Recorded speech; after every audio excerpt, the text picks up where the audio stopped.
What's up everyone, how are you all? Today we are back with another amazing Naruto story. What if Naruto fall in love with his sister? If you enjoy then please like, share and do comments. August 2nd, a night where everyone still peacefully slept, all but the Yellow Flash and his wife. Why? Well, Kushina Uzumaki was giving birth to their first baby. The pain was unbearable but she knew giving up was not an option. For if she did her baby would die. Minato Namikaze, the father and husband of Kushina, was letting his wife squeeze his hand. He thought her hits were hard but the grip she had on his hand let him know how wrong he truly was. A scream echoed in the walls of her hospital room and probably outside, waking up any of the patients around her room. Kushina gave a final push and the cry of a baby filled the silence that settled throughout the room. Then the crying stopped and everyone moved into action, forgetting the parents of the infant. "Minato, what's happening?" Kushina asked, worried about her baby. A nurse and the doctor rushed out with the baby in hand, trying to get her to breathe again. "I'll go find out, Kushina, you go ahead and rest, I'll be back with the baby," Minato said. Kushina nodded as the other nurses came around her and cleaned her up, moving her from the bed she was recently on. Minato walked around the pediatric intensive care unit, watching as they worked on clearing his baby's lungs. After a couple more minutes they wrapped the baby in a light purple blanket, knowing that Kushina had provided the blanket for a reason. A nurse stepped out and handed Minato the small whimpering bundle. Her lungs were clotted with fluid but she's out of danger now. "She is a healthy baby, Namikaze-sama," the young nurse said. "Thank you. I'll take her to Kushina and we'll decide on her name together," Minato told the nurse. The nurse nodded and Minato walked back to his wife with the now silent bundle in hand. As he walked into the room, he found Kushina sitting up looking out the window. The morning sun was starting to rise slowly over the slumbering village. Kushina looked back and her eyes brightened when she caught sight of the bundle in Minato's arms. "How is the baby Databane?" Kushina asked. No attention was paid to the colored blanket.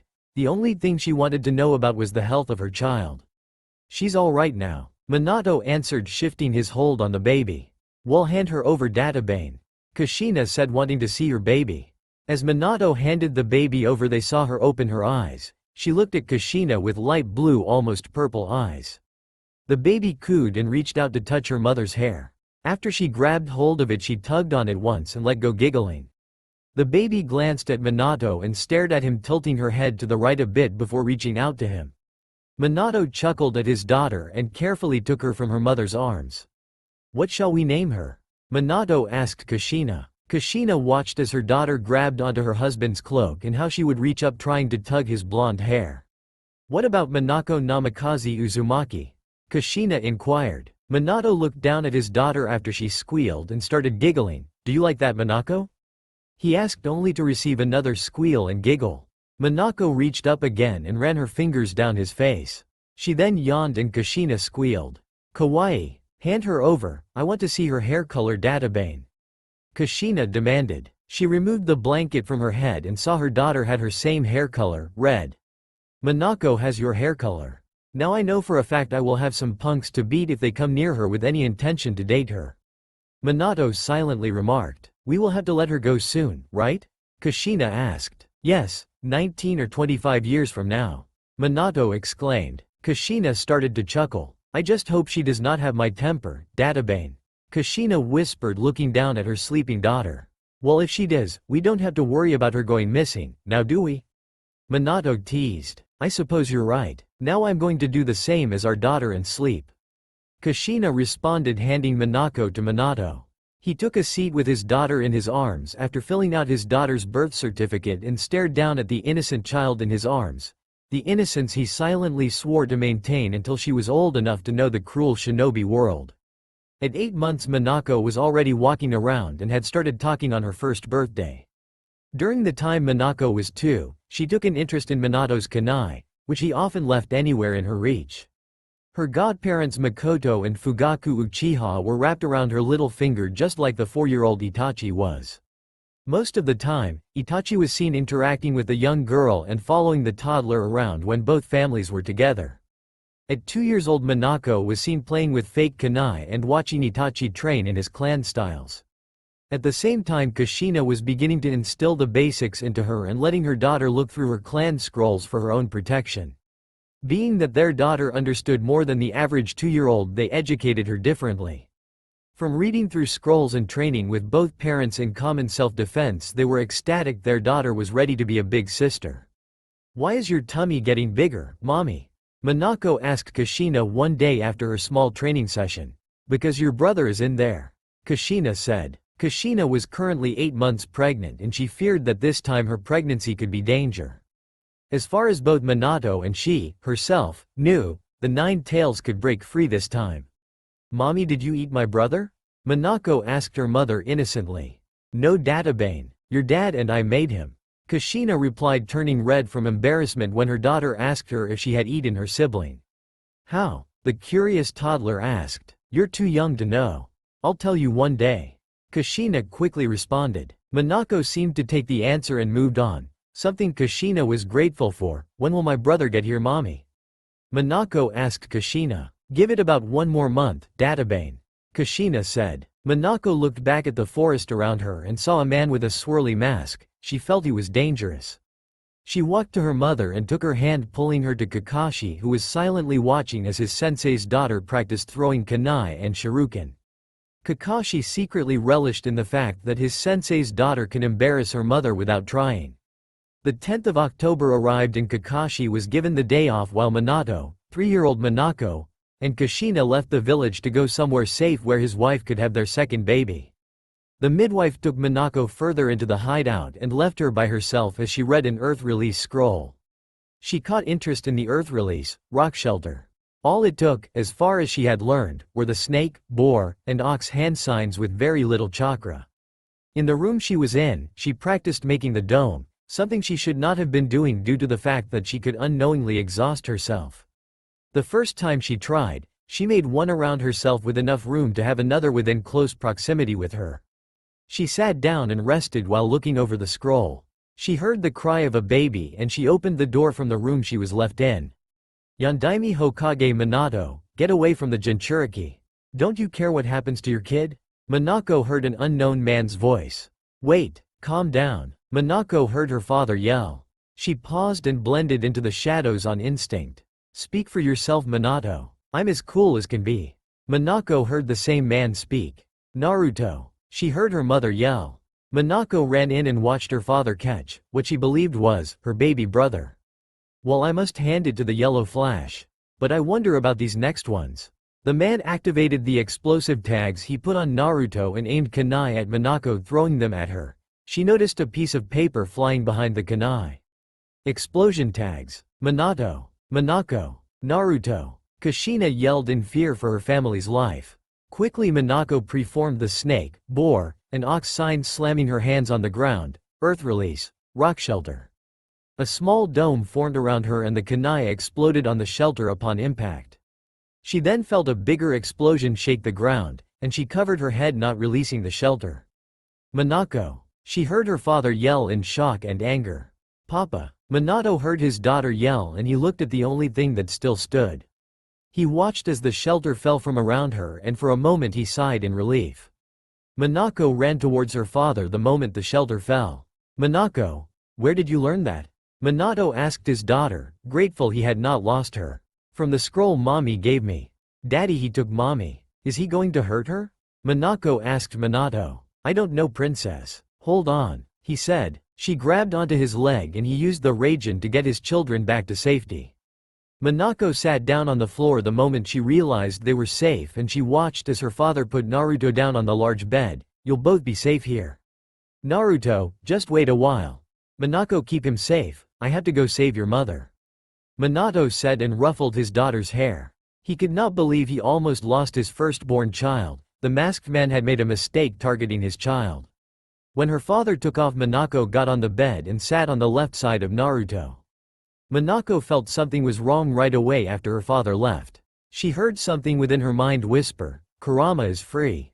Whatever that was, she chose to ignore it. Her father teleported back with her mother and she saw her mother was in a weakened state. "Why?"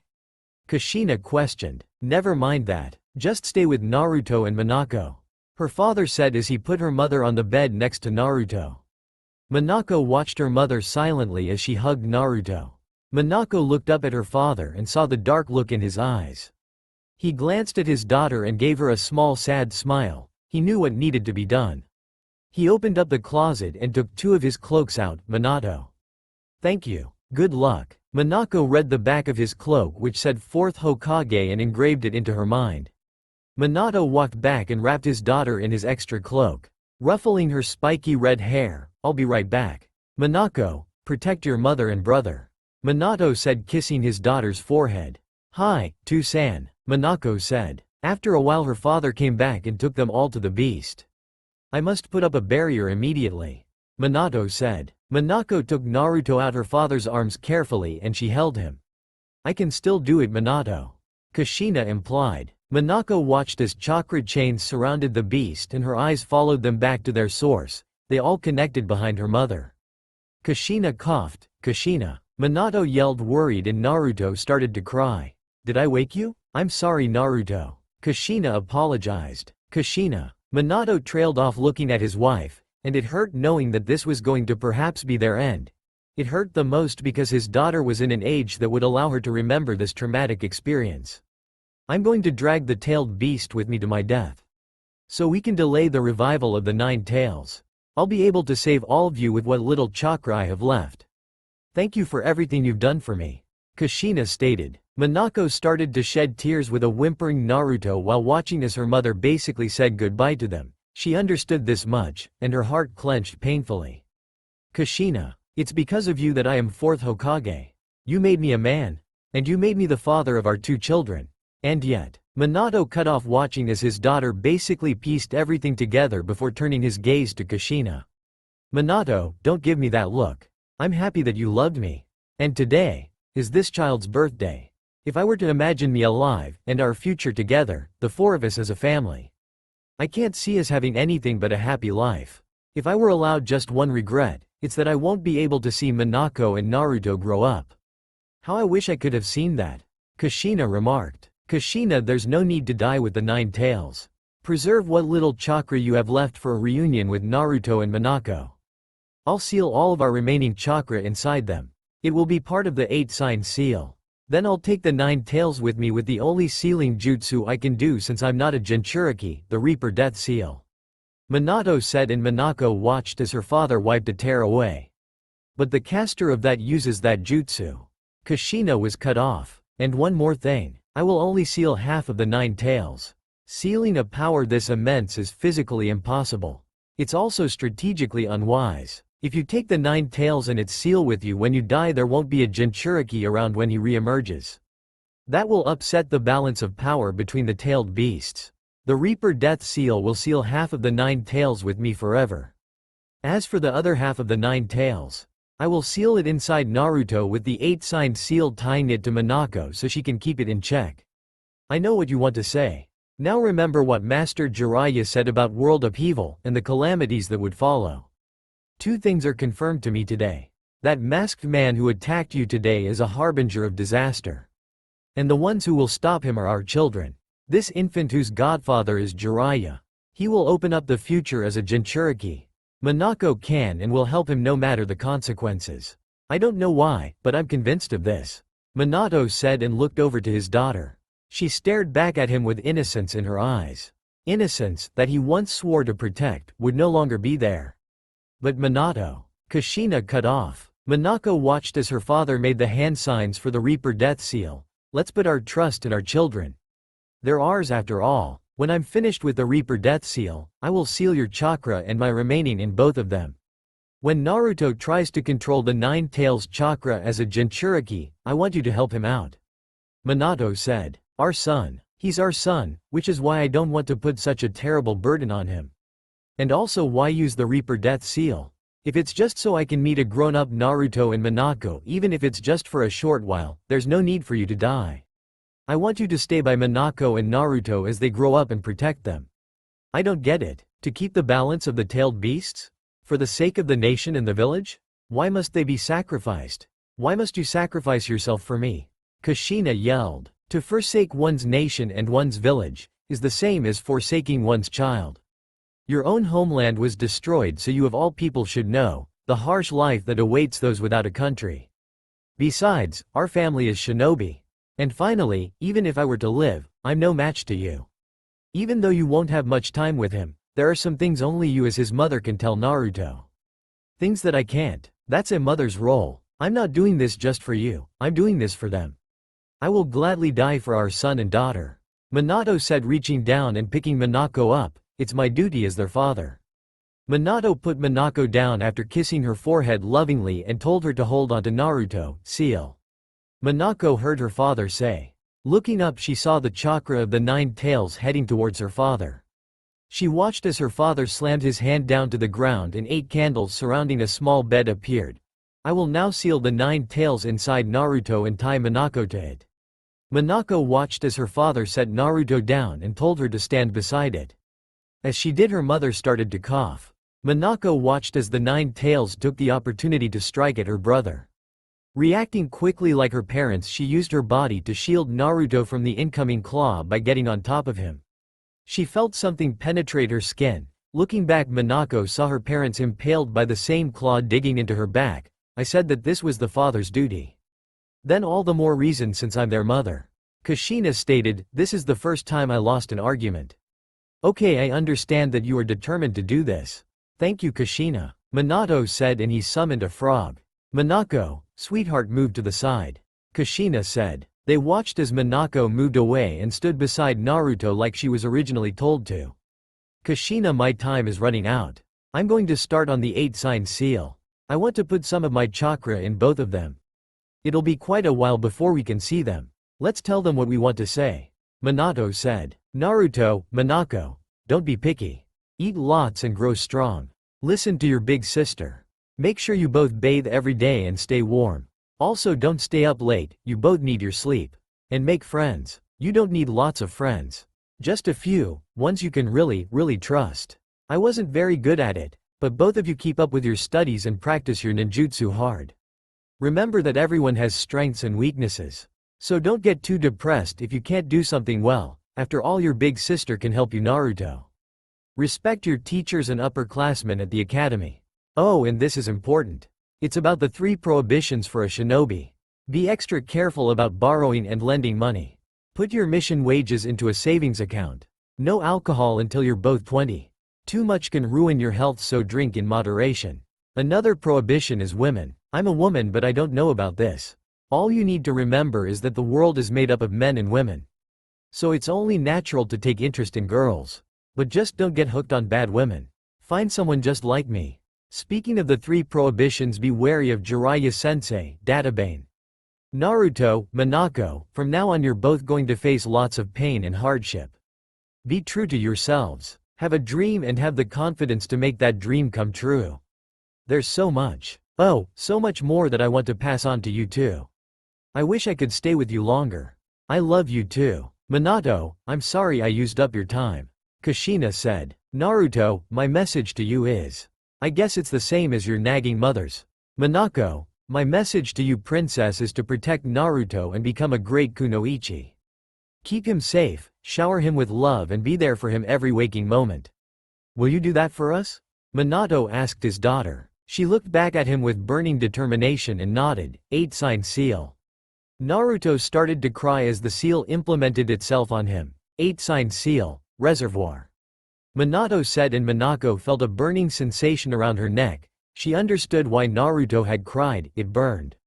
Manako heard Naruto crying and watched as the barrier went down. Manako picked Naruto up slowly and cradled him carefully. Manako. She heard a familiar voice call out. She looked back and saw Lord Hiruzen. Gigi. Manako barely said above a whisper before her legs gave out and she fell to the floor, the pain in her back having intensified. Bring a medical nen. Manako, stay awake. She heard the third call. Oji-chan, will Naruto be besides me when I wake up? Manako asked, and Naruto was taken from her arms. Yes, Manako, he will. Lord Hiruzen reassured her as he watched the tired girl relax.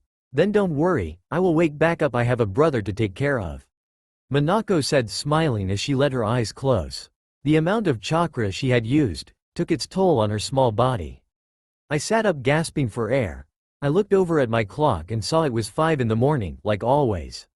The night of Naruto's birth has always replayed in my head since their deaths. Because of that masked man our parents died protecting Naruto and I from the Nine Tails. One thing for sure was that I could never hate or blame my brother for something he did not cause. The village, although I understood their grief the first few years, disgusts me to no end with the treatment they often have given Naruto. Instead of treating him as their hero, they treated him as if he were the fox himself, totally ignoring father's wishes. Then there's me. At the age of 5, I graduated the academy after being there for a couple of days. I took the Anbu Black Ops test at the young age of 7 and then I was put with Itachi Uchiha at the age of 9 as his temporary Anbu captain. However, 4 years ago Itachi was given the mission to assassinate his whole clan and in hope of protecting Sasuke, he lied to him. Only I knew of that mission because I had accidentally found out about the coup d'état, and I was supposed to help Itachi with the massacre. Instead of helping out, Itachi drove a sword through my stomach and made me swear that I would protect Sasuke and the village in his stead. At the age of 7, after my first Anbu mission, I also found out that the villagers would harm and berate my brother. The last straw was when a shinobi decided he would try to break in and kill my brother while I was home. I was 10 at the time and had just returned home from a day-long mission, when the shinobi broke in. I was reading Naruto a bedtime story. Because of this, the third Hokage had seals put on the doors and windows that would only allow Naruto, Gigi, and I to enter our home along with whoever we happened to give permission to. Getting off my bed, I went to cook some real breakfast. I know Naruto can live off of ramen but I can't. I'm in Anbu. I need all the nutrients I can get. That and I'm pretty sure both of our parents would be disappointed if I was not feeding Naruto correctly. I made some egg omelets, rice, and salmon with green tea. I saw I still had 10 minutes before I needed to go wake Naruto up, so I hid all the ramen cups and went to take a shower. After 10 minutes I heard something hit the cold hard wooden floor. I stopped the water and listened. I heard footsteps coming towards the bathroom and then there was a knock. Oni-chan, hurry up, I need to use the bathroom. I heard Naruto yell at me from the other side of the door. I could practically see him dancing in front of the restroom wanting to use the toilet. I'm going, I said. I stepped out and changed quickly into my Anbu uniform and dried my hair using my towel. I opened the door and stepped aside letting Naruto run into the restroom. Food is on the table already, Naruto.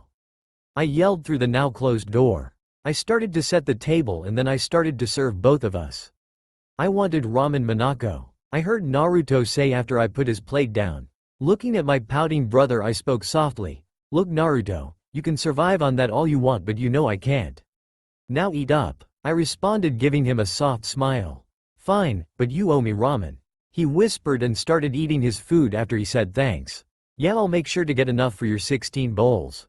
I packed your lunch already and you should head out very soon. I wouldn't want you to be late to classes.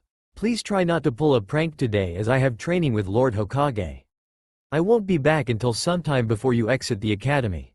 Training later tonight in training ground 4. I stated. Naruto nodded and put his dishes in the sink. I got up and went to wash our dishes when Naruto ran out the door and I teleported in front of him with his bento box. Forgetting something, you knucklehead?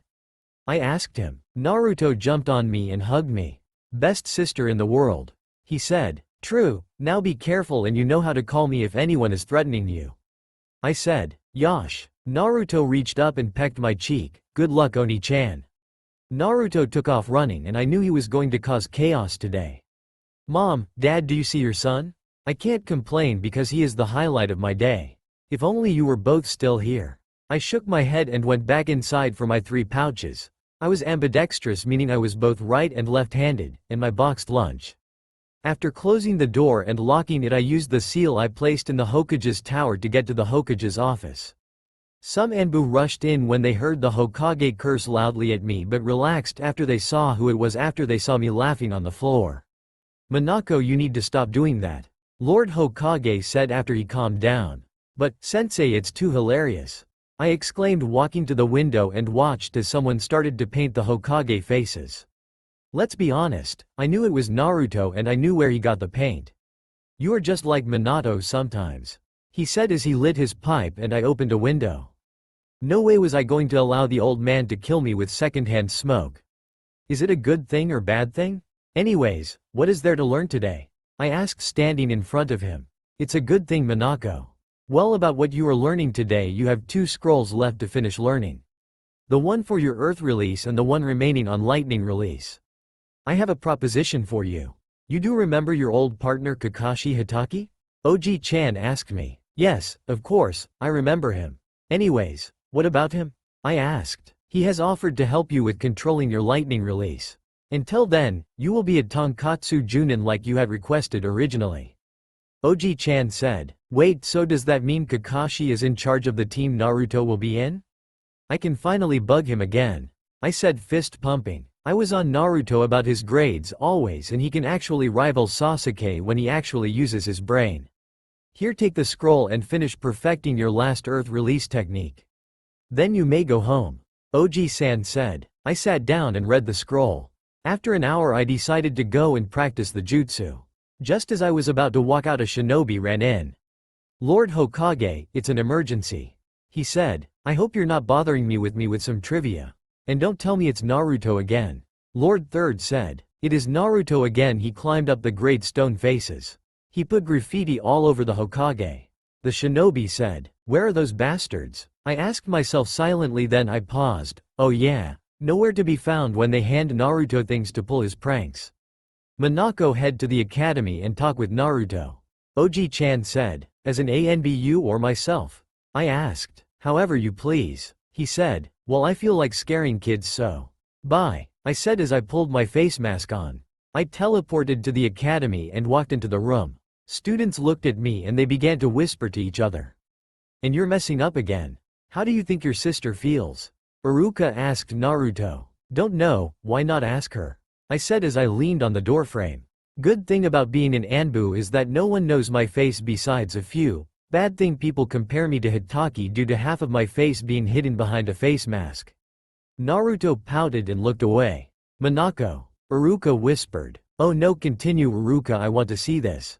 I whispered back. Fine, because you missed it Naruto. Everyone will review the transformation jutsu. Everyone started to whine after that.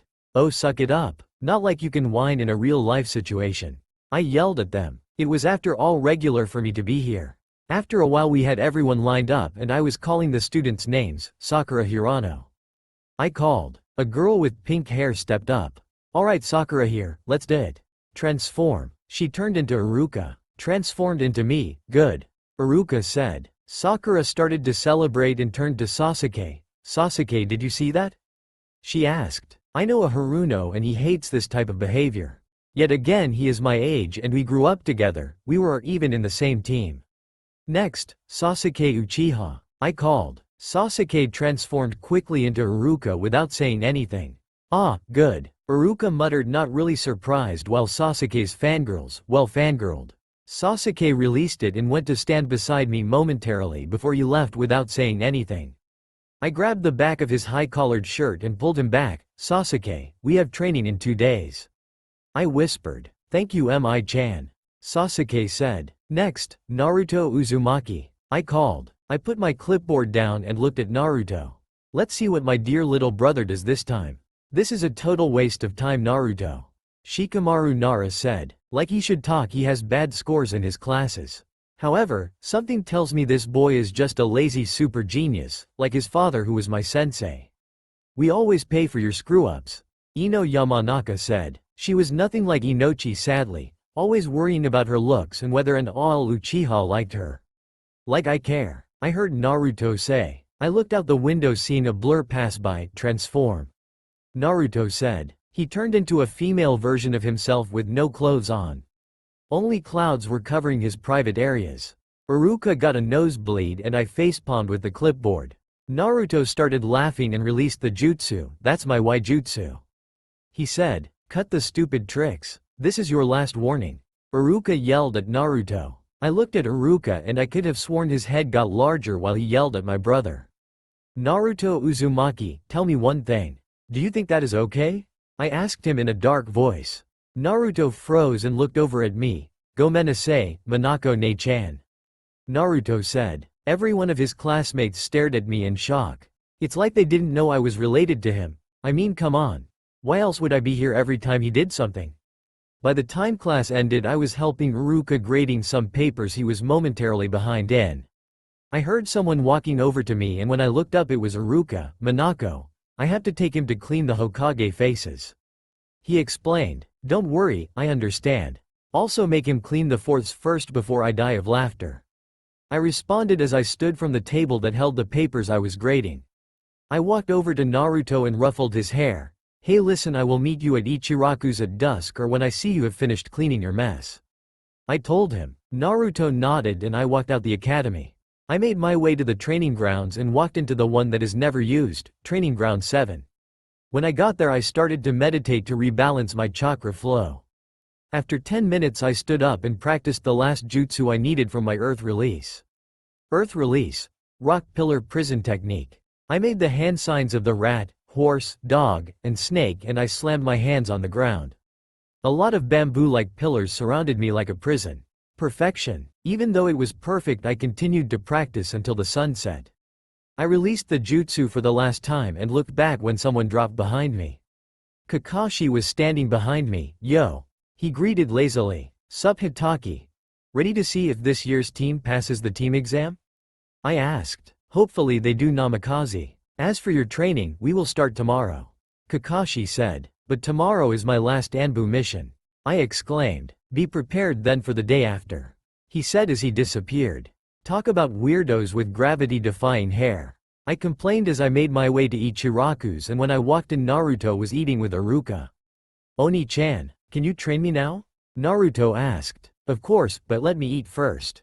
I said. The usual, Manako? Tenchi asked me. Yes, please. I said. Coming right up. Oh by the way I heard that you are leaving the Anbu for a while.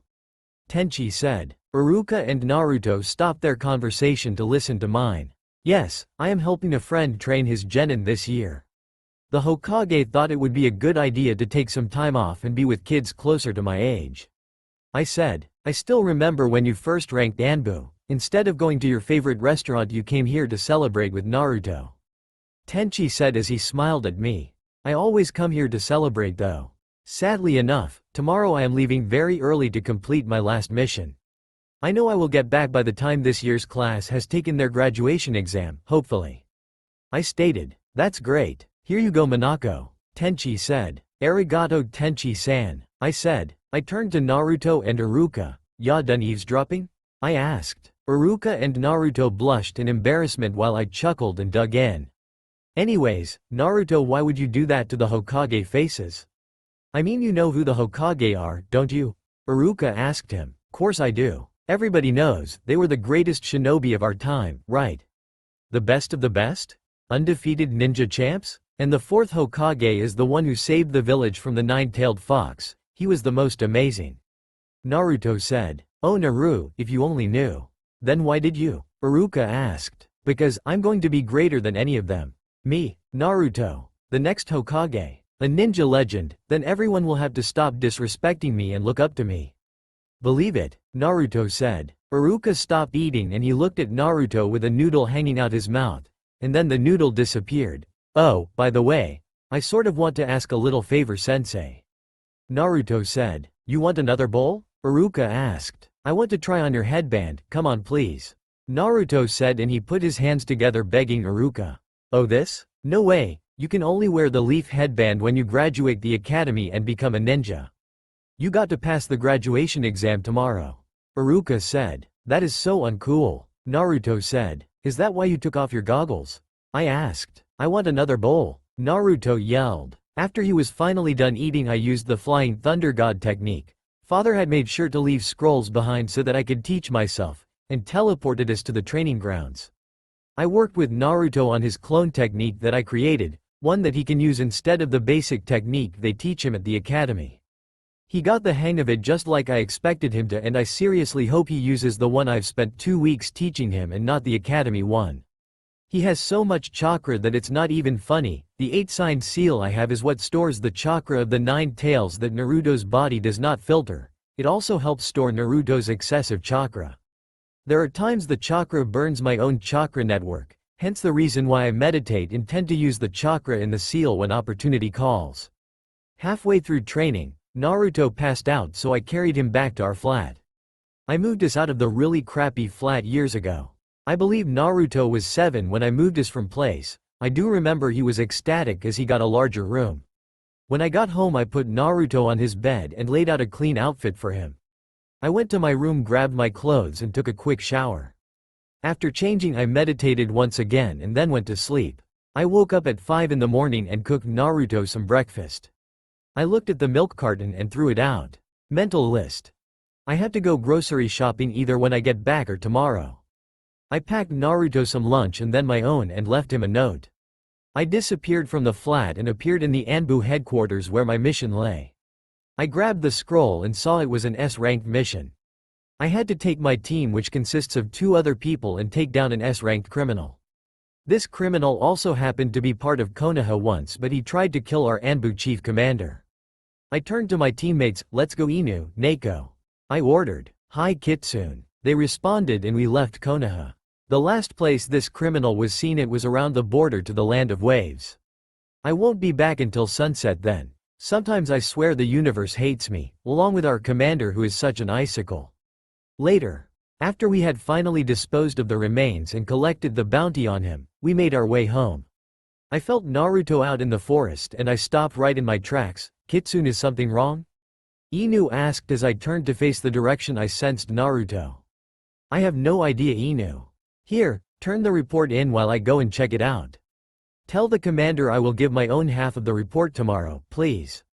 I said. "Of course, Kitsune, let's go," Nako said and continued on their way. I followed Naruto's chakra signature and when I found him close to a lonesome building in the forest, with him he had the scroll of sealing. The one that the first Hokage had made and where the key to the 9 tails also laid. I was about to jump down when Iruka walked up to Naruto. "It's all over," Iruka said. "Caught me already, not bad.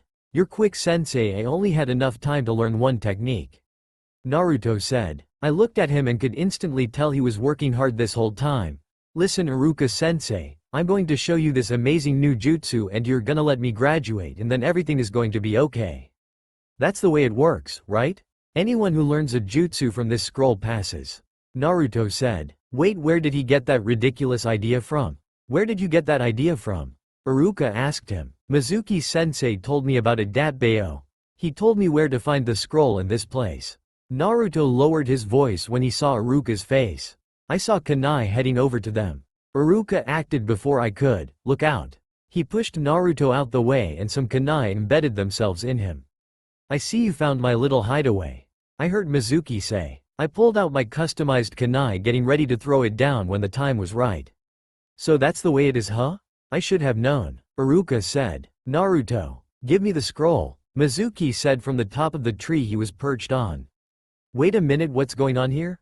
Naruto asked. "Naruto, don't let Mizuki get the scroll. It contains forbidden jutsu that can put this village in danger.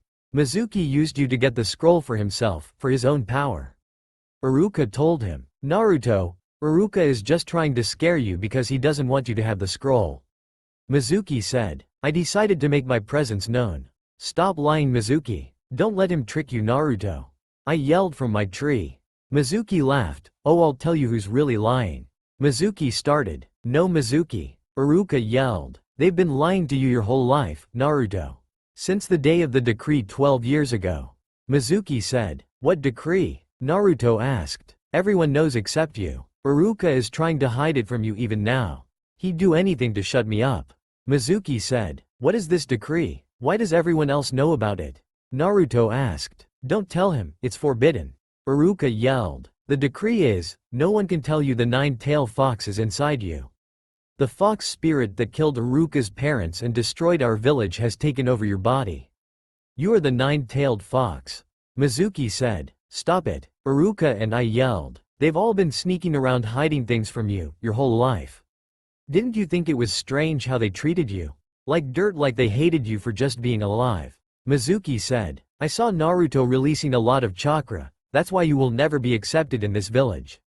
Even your beloved sister and sensei hate you," Mizuki said. I saw Mizuki throw a demon wind shuriken.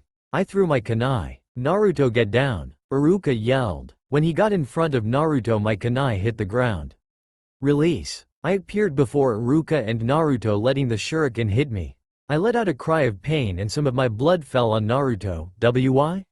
he asked. "Because we're the same. When I lost my parents, no one seemed to care. They didn't have time for me. They just forgot I was there. My grades dropped, I became the class clown. I just wanted to be seen and them know my name.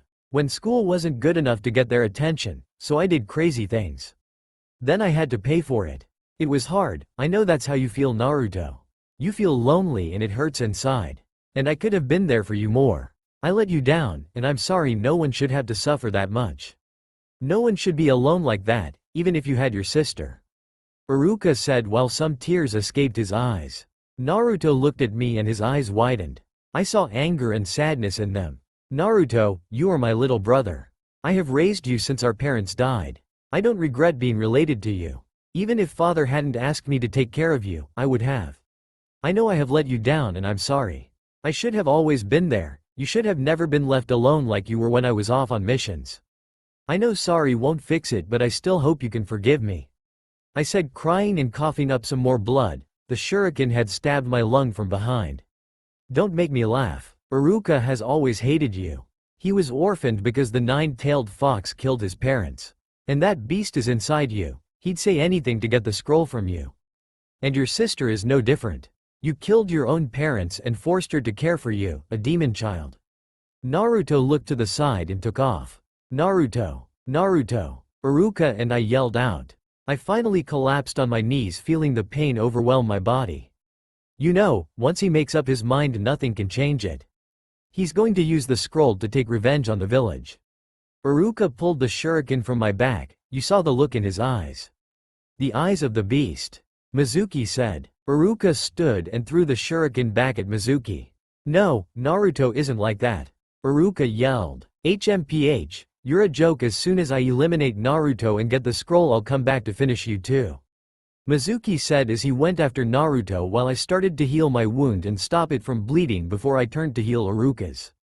Let's go get him before he finds my brother, I said. Using the transformation jutsu, I was on Iruka's back as the scroll while Iruka was Naruto. Mizuki eventually found us and tried to convince us on giving him the scroll, but he was hanged into Iruka. Naruto, everything Mizuki said was a lie. Give me the scroll, hurry. He's coming after you to take it away. The fake Iruka, also known as Mizuki, said. Iruka hit him in the gut and he landed on the ground. Iruka sat down on the ground and I was put beside him. How did you know, Naruto? How did you know that it was me and not Iruka? Mizuki asked. Iruka laughed and we released the jutsu. Because I'm Iruka also, you can never forget Manako if someone is out looking for Naruto. She is always close by. Iruka said. You're both fools. Why are you protecting that freak? He's the one that wiped out your families. Mizuki said. Watch it, you bastard. That's my brother you are talking about. I yelled, breathing hard. I don't care what you say. You're not getting your hands on that scroll. Iruka said. As if you can stop me. Don't you get it? Naruto is just like me. Mizuki said. How's that? I questioned Mizuki. He wants the scroll for his own power and his own vengeance. That's how beasts are. He'll pour all his rage into the scroll and destroy everything. Mizuki said. Right. Iruka started. That is how beasts are, but that is not how my little brother is. I finished knowing Naruto was behind the tree. He's nothing like that. Naruto is one of a kind, works hard, and puts his own heart to it. Sure, he messes up sometimes and everyone jumps on him, but his suffering makes him stronger. That's what separates him from being a beast. So you're wrong. He's nothing like the nine-tailed beast. Iruka said. He is Naruto Uzumaki of the village hidden in the leaves, brother of the Red Shadow and jailer of the nine-tailed fox. I said, standing up with my sword drawn. My back wasn't completely healed, so let's hope I get out of this one alive, and I wasted my chakra while fighting the S-rank criminal. So, can this day get any worse? You really believe that shrivel? Iruka, Manako, I was really going to save you for later, but I changed my mind. You're finished. Mizuki yelled as he came at us with the intent to kill, specifically me. Is this really how it might end? Someone jumped in front of me, just as I was going to go onto a defensive stance, and hit Mizuki. I saw Naruto standing before me, the scroll beside him, not bad for a little punk. Mizuki said. If you ever lay a hand on my sister or my sensei, I'll kill you. Naruto threatened. Such big words, I can completely destroy you with a single move. Mizuki said. Take your best shot, fool. I'll give it back to you 1,000-fold. Naruto threatened. Let's see you try. Show me what you got, nine-tailed fox. Mizuki yelled. Shadow clone jutsu. Naruto said, and many clones appeared around us. Naruto, they're not illusions, he mastered an A-rank jutsu. The many clones took to beating Mizuki to a pulp, and not long after I finally collapsed on the ground. Sorry, I kind of got carried away. You okay, Iruka-sensei? What about you, Oni-chan? Naruto asked. Yeah, Iruka answered. I just need to go get looked at, I should be fine. Now Naruto, come here for a minute please, I started. He walked up to us and I looked at Iruka to see if he was thinking the same as me. He nodded and I turned back to Naruto. Close your eyes please, I said. Naruto did as told and I took Iruka's headband as he handed it to me. I positioned it on his forehead and slowly placed my own headband in his right hand. Oni-chan, how much longer? Naruto questioned me. There, open up your eyes, Naruto, I said. Congratulations, you graduate, and to celebrate we're going out for ramen tonight. Iruka said. Actually, no, I am cooking all of us an amazing meal and some cake. I'll even make home-cooked ramen, I said. Iruka-sensei. Naruto yelled and tackled Iruka down. They were laughing and then they glanced at me and looked at each other. They tackled me to the ground, hugging me while Naruto put his head on my neck and nuzzled into me. Hey you guys, I love you both and all, but my back kind of still has a hole in it, I said from underneath them. Kitsune, I heard a familiar voice yell. Inu, over here, we've found them, I heard someone else say. Yo, I got a hole in my back and Iruka is injured. I also need someone to take Mizuki to Ibiki. Take us to the Anbu clinic considering it's closer, I ordered. I turned towards Naruto. So can we get the scroll back now? Of course you do not have an option, knucklehead, I stated. Everyone around me chuckled a bit. I spotted something lying on the ground and it looked blonde to me. Inu followed my gaze and went towards it. Kid, did you summon a wolf? He asked. I stood up and walked over slowly. No. I looked down and sure enough it was a wolf pup, you poor thing. I got down and picked it up. I noticed it had blood on it. Yo, can we start heading? I think the pup is injured, I said, holding it to me. Sure, we're not that far. Looks like Naruto is coming in again, Inu said. Naruto would only be allowed into the Anbu clinic with me present or when he magically gets sick. Shut up, at least he is the one who beat Mizuki. Unlike you who took forever to get here, I said. Inu growled at me. Shut up, Haruno. Let's go, I can see that the pup is waking up. We started walking towards one of the Anbu entrances and once inside we were immediately taken to the clinic. The good thing about the Anbu entrances was that they constantly changed every 20 minutes. I was separated from the boys and the pup stayed with me. Miss Namikaze, we have to take off your vest and shirt, the nurse said to me. I nodded and they took off my vest and my 2 shirts, 3 if you count the mesh shirt. I was left with my bandaged chest and the nurse started to heal my back. Once she finished, I was handed a new shirt and my white Junin vest and she left the room. The pup stood when I was done changing. I went over to it slowly so I would not startle it, and once I was close it was looking at me almost as if it knew me. Hey little one, I'm Manako Namikaze and I'm going to make sure you're alright. To do that I need to know you will not harm me. I can understand you, I am contracted to wolves, I said softly. It didn't say anything but it nodded at me. I summoned Kai, who was a healer. She was a white wolf with black tribal markings. Yes, my lady? She questioned. This pup was found outside the village with blood on him and I want to make sure he's alright, I said. Alright, this will take a couple of minutes. Manako, come, I want you to help out, Kai said. I nodded and sat across from her beside the pup. She nodded and backed away a bit. Put your hands on the pup's back. Then you will channel your chakra to heal him just like I taught you years ago. Then look through the pup's memories to see how he got injured, she stated. I nodded and started to concentrate my chakra to my palms. For an odd reason, whenever I do this my chakra is always purple. Once I started to check the pup, I noticed he had no wounds. I tried looking through his thoughts but they seemed blocked. I tilted my head in confusion and stopped what I was doing. Kai, this pup has no injuries and its memories are blocked, I said, looking at her while I got up to get a towel. I wet the towel and brought it to the pup. I picked the pup up and started to clean the blood off of him. I checked the pup's fur to see if it was dyed and found out it was natural, just like its eyes were Naruto's shade of blue. I smiled at the pup and Kai stared at me. I stared back at Kai and rose an eyebrow. What? I questioned. Shouldn't you be going to see Naruto now? She asked. I froze and walked out the room only to be tackled in a hug. Oh, my daughter is all right. I heard the annoying voice of my teammate say. I got an anger vein, now hold up. Who said I was your daughter to begin with, Takeshi? I yelled. He got depressed and went to the other side of the hallway in the corner to grow his mushrooms. I sweat dropped. What did you say to this idiot now, Manako? I heard Minoru ask me. He called me his daughter, so of course, like always, I questioned it. I said. Takeshi suddenly got up and walked over. He was going to put his arm around me when the pup started to growl at him. Nice doggy? Takeshi said. You idiot, it is clearly a wolf. Minoru stated. Who are you calling an idiot? Takeshi yelled. You doby. Minoru said. Shut up, Teme. Takeshi yelled. Ladies, your makeup is on point and you're both very beautiful. There are many fish in the sea, now let the queen through. I stated, walking away. Why, you little… Takeshi started. Takeshi truce? Let's go show Manako why she shouldn't call us ladies. Minoru said. Agreed. Both the Haruno and Hyuga looked at me with fire in their eyes. I gulped and started to run. If I can make it to the exit I will be safe, at least for right now, as they know where I live. Get back here, Namikaze. They yelled. No thank you. I would like to live until Naruto makes me an ant. I yelled back. The pup seemed to growl in annoyance, but I ignored him for now. We know where you live. They yelled at me. I pulled a stop and turned to them. Does it seem like I care? I asked as they stopped in front of me. They smirked at each other and looked at me. No, but you owe us dango. They yelled. I looked at Minoru. You know, for a Hyuga, you sure don't act like it. I turned to Takeshi. For a Haruno, you sure are childish. I said. You know, for a Namikaze, you sure are blunt. Takeshi said. Let's not forget a know-it-all. Minor stated. Police, I am just me. I stated and continued walking towards the exit. Naruto and Iruka are waiting for you outside.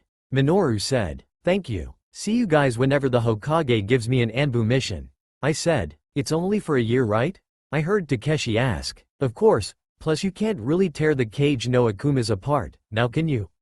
I stated. We all pulled our charms out. I had a purple crescent moon, Takeshi had a blue crescent moon, and Minoru had a red crescent moon. We were dubbed the Cage no Akumas when we defeated a group of 12 A and S rank missing ninjas that targeted the Damayo's sun while using the shadows as our cover and no backup whatsoever. Needless to say, Shikaku-sensei was proud of the only team he ever trained. We were less of a drag. Downside to being his students was we adopted his laziness. Our crescent moons gleamed black before they went back to their own colors. I walked outside and saw Naruto with Iruka waiting under some trees. Naruto saw me first and ran over. Oni-chan. Are you okay? What hurts? Do you need help with the pup? Do you want me to carry you home? Naruto was cut off. Naruto. One question at a time. Iruka yelled at him. Naruto rubbed his neck. Sorry. He said, giving us one of his goofy smiles. It's alright. Now let's all head back, and considering it's still too early for Ichiraku's to be open, I'll cook us all something to eat. I said with a closed eye smile. Iruka and Naruto nodded and we continued back towards the village. Even though my back was fully healed, it hurt to move. 3 hours later, I was with the third Hokage. Even though it had been my day off, I had been called in when his grandson tried his 15th sneak attack. I'll give the kid points. Konohamaru is very determined and he doesn't give up easily. I wonder if Naruto already took his picture. Better not be something ridiculous. If it is Iruka and I have a backup prepared, so no big deal. While I was thinking, someone came into the room and took a seat after handing the Hokage their picture. I looked up and saw Sasuke. I smiled through my mask at him and he nodded in return. I was told that I did not need my Anbu mask, so I left it at home. The Hokage handed me the file, which in turn I disappeared to put away. I reappeared and Sasuke was gone. Probably went to train. Kid needs to learn to take a break. Naruto walked in after an hour and Konohamaru was at 19 tries so far. Konohamaru tried to get the Hokage while we were having lunch.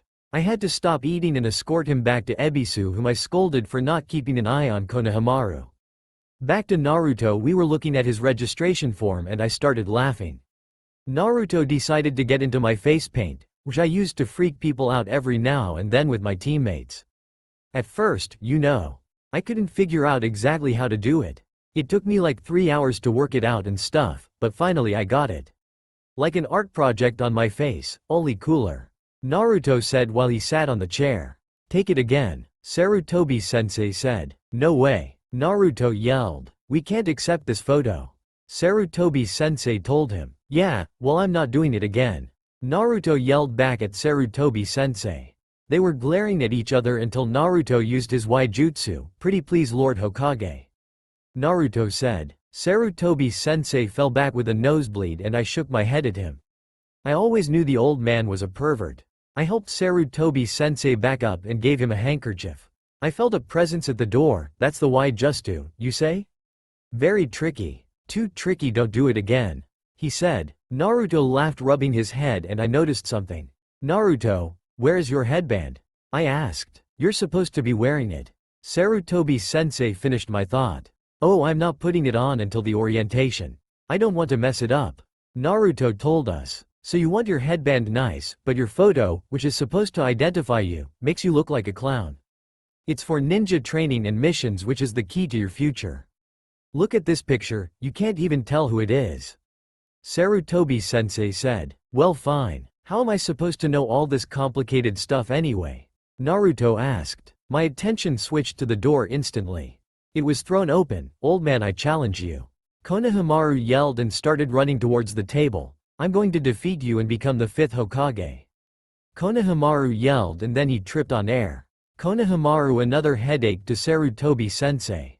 I thought to myself. Sensei pulled his hat down a bit looking at Konohamaru. Something tripped me. Konohamaru exclaimed. Are you okay, honorable grandson? And by the way, there's nothing here for you to trip on, it's pretty flat.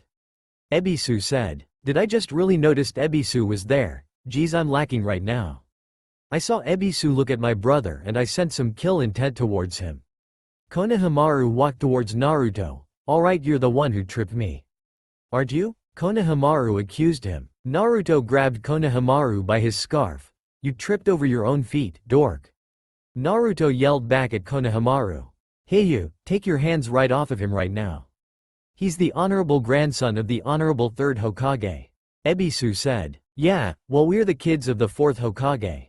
I thought to myself. Konohamaru looked smug about his position. This is too troublesome. Plus Naruto could not give a flying turd if the 3rd was Konohamaru's grandmother. I thought to myself yet again, what's the matter? I thought you were going to hit me, tough guy. Afraid that the 3rd Hokage is my grandfather? Konohamaru questioned him. I don't care if he's your grandmother.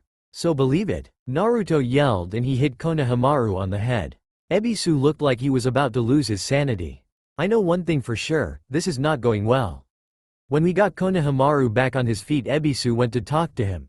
Listen carefully, you're the honorable grandson of the honorable 3rd Hokage. And I blocked Ebisu out just like everyone seems to do when he lectures people.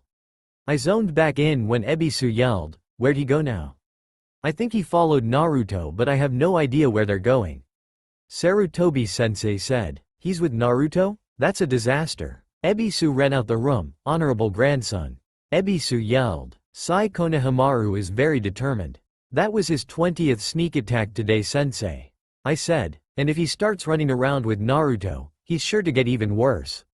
Sensei told me. Naruto wouldn't teach him anything bad, sensei. I said, then had an afterthought, would he? Manako. I heard sensei call me. I looked down at him. Yes, sensei? I asked. Is your seal still leaking the 9 tails chakra? He asked, concern laced in his voice. I looked down at the ground. Yes, sensei. The one who knew how to fix it was Itachi, but then that happened. I said, referring to the massacre. The 3rd looked down, seeing as he regrets letting what Danzo did go unpunished. Hamaru Mitokado, Kaharu Utatane, and Danzo Shimura were my targets now, and I will make them suffer for what they had put Itachi through. A whole clan was wiped out because Hamaru and Kaharu sided with Danzo on the matter. Had they sided correctly, the clan would still be here, but the past is the past, nothing can change it now. Manako, come, let's take a walk. We are done here for the day. Sensei said, and he stood from his chair. I followed after him outside to the roof. Lord Hokage, I heard Iruka yell, I've been looking for you. He said. For what purpose? Sensei questioned. It's about Naruto. Did he resubmit his ninja ID photo? Iruka asked. Sensei only hummed. You know, I gave him a big lecture the other night at the ramen shop. But he's still beaming because he became a genin and ninja trainee. He thinks that that'll change things. That people will stop looking down at him now. Iruka said. I fear his dream may not come true. People don't change that easily. The nine-tailed fox is within him. Not everyone knows that, of course. Only the people who fought the beast know the truth. I decree that no one could speak about this. Even those who whispered it were punished severely. So the children of today know nothing about Naruto's connection to the beast that ravaged our village and nearly destroyed us all. As long as the children are unaware of this, Naruto has some hope of being accepted. That was the wish of the fourth Hokage, before he sacrificed himself to save us. He asked that when Naruto grew up, he should be regarded as a hero. Sensei said. A hero? Iruka questioned. The fourth Hokage defeated the fox by sealing the spirit in a newborn baby, whose umbilical cord had just been cut. By containing the fox spirit within his tiny body, the body of my little brother, Naruto saved the village. That's why he's a hero. Unfortunately, many of the villagers don't understand this. People are driven by fear. Many think the beast could take over Naruto's body. Some think he is the beast now. And their children feel the fear and hatred. And they turn against Naruto as well. I explained, looking up at the Hokage monument, looking specifically at my father's carved face. You know what the ancients said about such things, Iruka? Sensei questioned. What's that, sir? Iruka asked. When the people reject someone's very existence and then look at that person, their eyes become cold. Cold as an ice storm in the deepest winter. Sensei said. After that, Sensei and I walked around the village for a while until the sun was about to start setting. We walked back to his office and he used his crystal ball to look at what Naruto was doing. I saw Naruto had combined his wide jutsu with the shadow clone. Just by looking at Sensei, I knew Naruto could get him with said jutsu. It's sad to know that the third is such a pervert, and better yet, a closet pervert. He dismissed me a while later and I walked to the Uchiha training grounds where Sasuke was training. A shuriken was thrown my way before I could even step foot in the training ground. I caught it and threw it back at Duckbutt, nay, Sasuke. That was not nice. Especially, throwing that at someone who has offered to train you on their days off. I said, well, you're late, he said, crossing his arms. Don't you tell me what I already know. Anyways, first things first, did you eat? I asked him. He shook his head and I grabbed his arm. Then it's time for your break. Let's go make you some food, I said as I flashed us to my home. The pup was on the couch, seemingly bored. I started to cut up tomatoes and put rice in the rice maker. I then grabbed some of my homemade pasta and ingredients I would need to make Naruto his homemade ramen. I also started to make dango for me and chicken curry. Once the rice was done, I made Sasuke a lot of rice balls. I think I made 2 dozen, seems like I'm trying to fatten him up. Itachi would murder me if I did though. After that I grabbed some chicken, put it in a bowl and put water in a different bowl for the pup. I took the plates out to Sasuke and the pup then went back to turn the broth and ramen noodles off for Naruto. Good thing about my noodles is they don't look gross after an hour of just sitting there. They stay good for 5 hours after I have cooked them, and I don't remember who I learned the recipe from. After Sasuke finished eating, I washed the plates and packed all the rice balls I made for him. I flashed us to his apartment and let him put the things away. When he came back out, I flashed us to the Uchiha training grounds and decided to practice with him on his taijutsu. I finished practicing with him after the sun finally went down and I went home. Naruto was playing with the pup and I stopped for a second. Is Iruka not joining us today? I asked Naruto. Iruka's sensei said he had some things to finish grading. Naruto told me. I nodded and went to the kitchen to reheat everything. I even put aside portions of food for Iruka. Naruto, food's ready, I said. I served him a plate which had some leafy greens in his bowl. I set it down and Naruto was at the table in an instant. I grabbed the full of food for Iruka and started for the door. I'll be back in 10 minutes. If you want more, Naruto, serve yourself as much as you want, I said. Come back quickly and be safe, Oni-chan, Naruto said, looking up at me. You know it, pup, I stated, smiling over at him. He gave me a wide smile when he heard me use the nickname my wolves call him by. I walked into Iruka's apartment, as if I owned the place, which scared him in the process. Manako, have you ever heard of knocking? He asked me. I looked over at him. It's not like you were busy with a girl, Iruka, I replied, wiggling my eyebrows before handing him the bento box. I saw him smile, plus I got to also feed the only other person I consider an older brother. I said and turned towards the door. See you later, Iruka. Oh, by the way, Naruto's team sensei will be 2 hours late. I warned him. I saw him nod as I walked back out the door. I started jogging back to the apartment. When I walked inside, I turned and locked the door. I then walked to the kitchen where I saw a sleeping Naruto. I shook my head and went to pick him up. I walked into his room, which I saw was surprisingly clean. Usually he makes a small, or huge, mess in the morning. I took his sweater off and laid him back on his bed. I turned the lights off and closed his door after closing the curtains to his window. For an odd reason, he insisted that his room should be the biggest one in the house, which I'm not complaining about because I'm okay in a medium-sized room. My room was very plain, probably because of all the Anbu missions I always took on to make sure Naruto had lots of the things he needed growing up. I sat by the window and felt something tugging on my pants. Looking down, I saw the pup. Do you need to go out? I asked. He nodded and I got up, walking to the door. Might as well go to the training grounds now and see if Kakashi is there already. I looked down at the pup. You need a name, pup. Now what to call you? I asked myself as I walked out the flat. I locked the door and started down the stairs of the complex.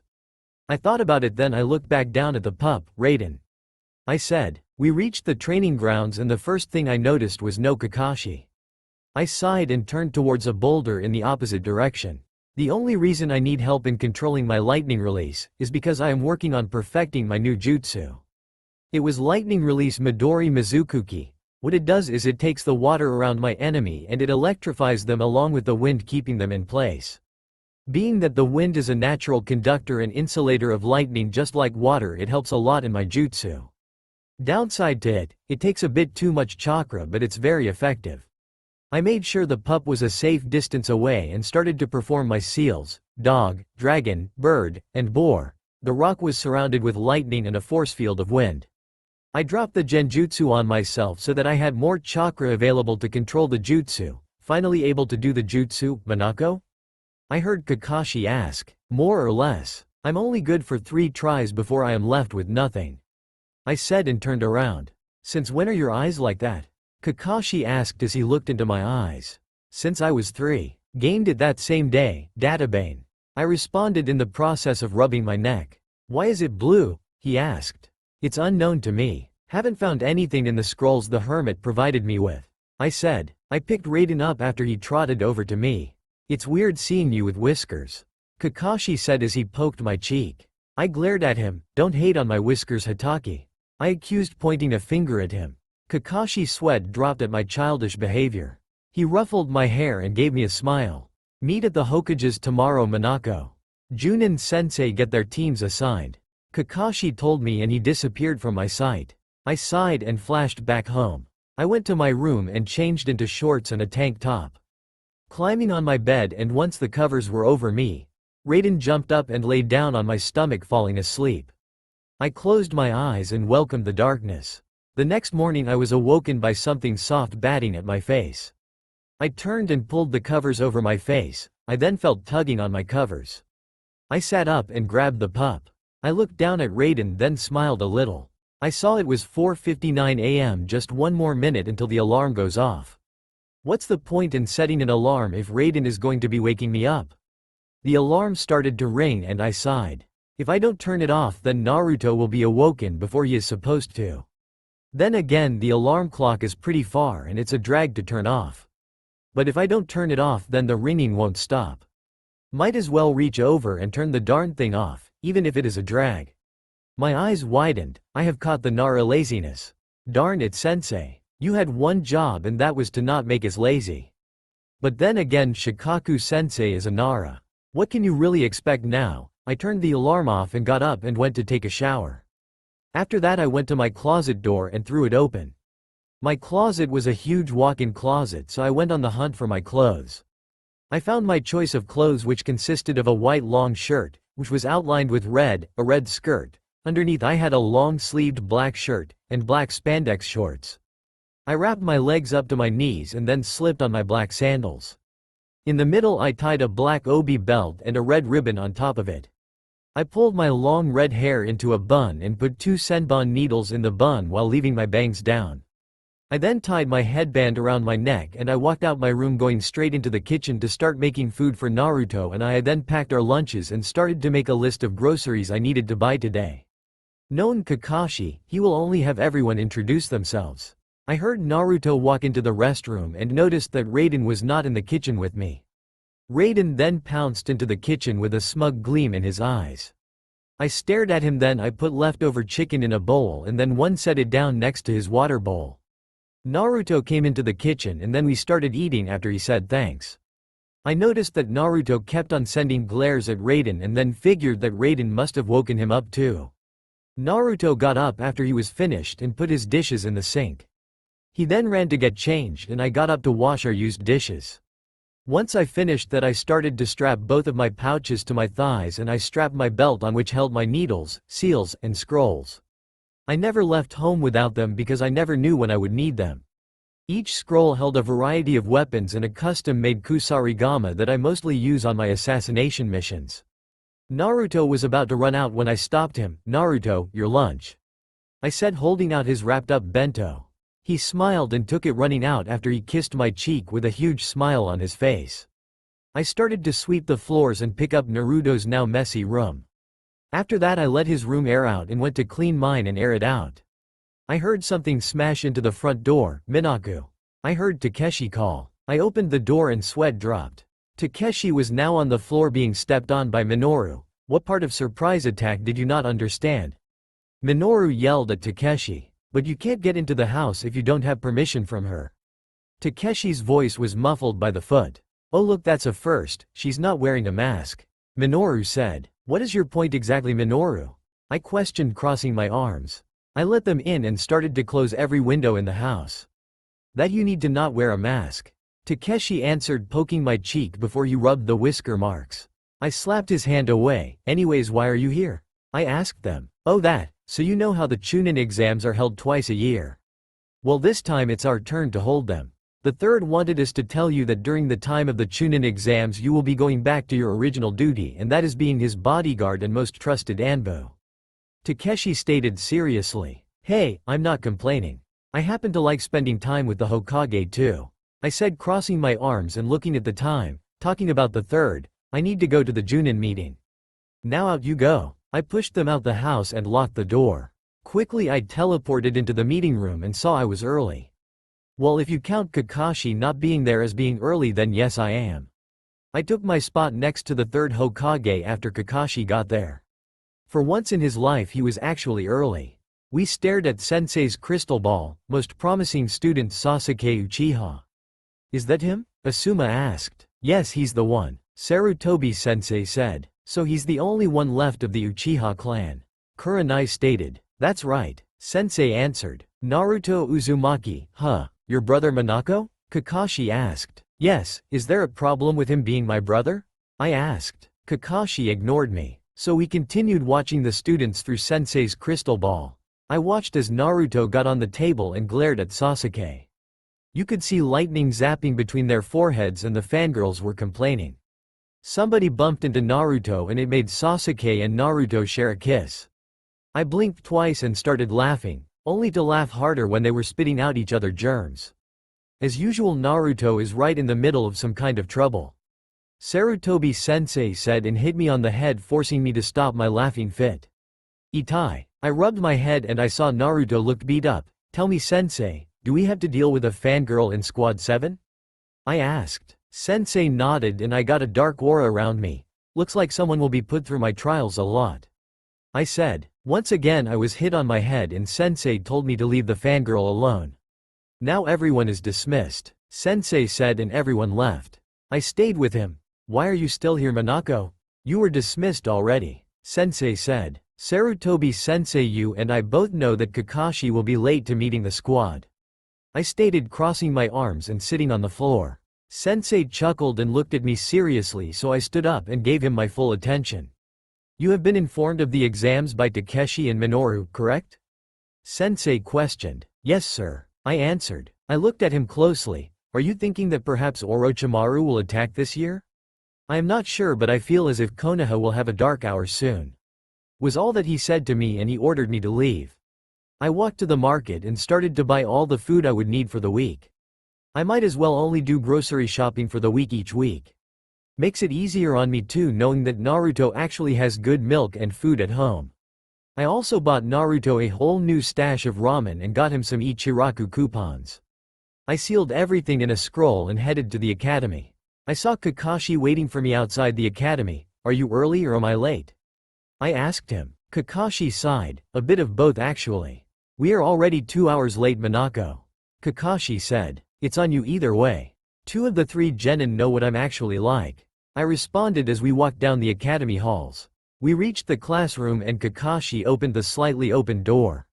I looked up and saw a chalk dust-filled eraser fall which hit Kakashi on the head. I heard Naruto start laughing and I put a hand up to stifle my giggles. I got him, he totally fell for it. Naruto said laughing. Kakashi stepped aside so that I could enter the room. I'm sorry sensei, I told him not to do it, but he wouldn't listen. I would never do a thing like that. Sakura said as she basically tried to become the teacher's pet. Kakashi picked up the chalk eraser.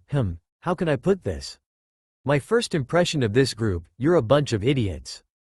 Kakashi said, and it is safe to say their spirits were killed. Naruto and Sasuke finally realized I was there and their eyes held questions. So, our little newly minted genin, meet us on the rooftop. I said as Kakashi and I disappeared from their sight. After a couple of minutes they finally reached the roof and sat on the floor in front of us. It was Naruto, then Sakura, and finally Sasuke. Alright, why don't you introduce yourselves one at a time? Kakashi inquired. Introduce ourselves? Well, what are we supposed to say? Sakura asked. I looked at her. She's supposed to be the top kunoichi in the academy? Has the title really deteriorated that much since I was last in the academy? Things you like, things you hate.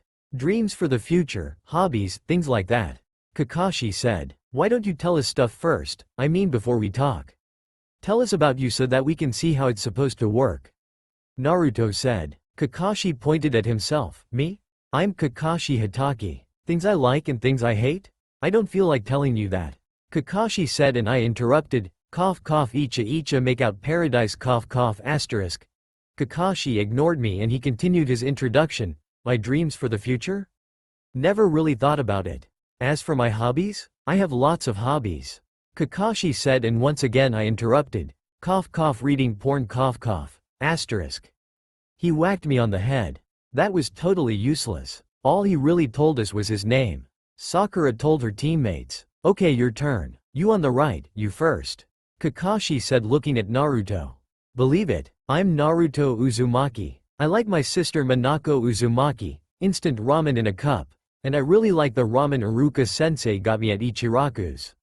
But I hate the 3 minutes you have to wait after you pour the water in the ramen cup.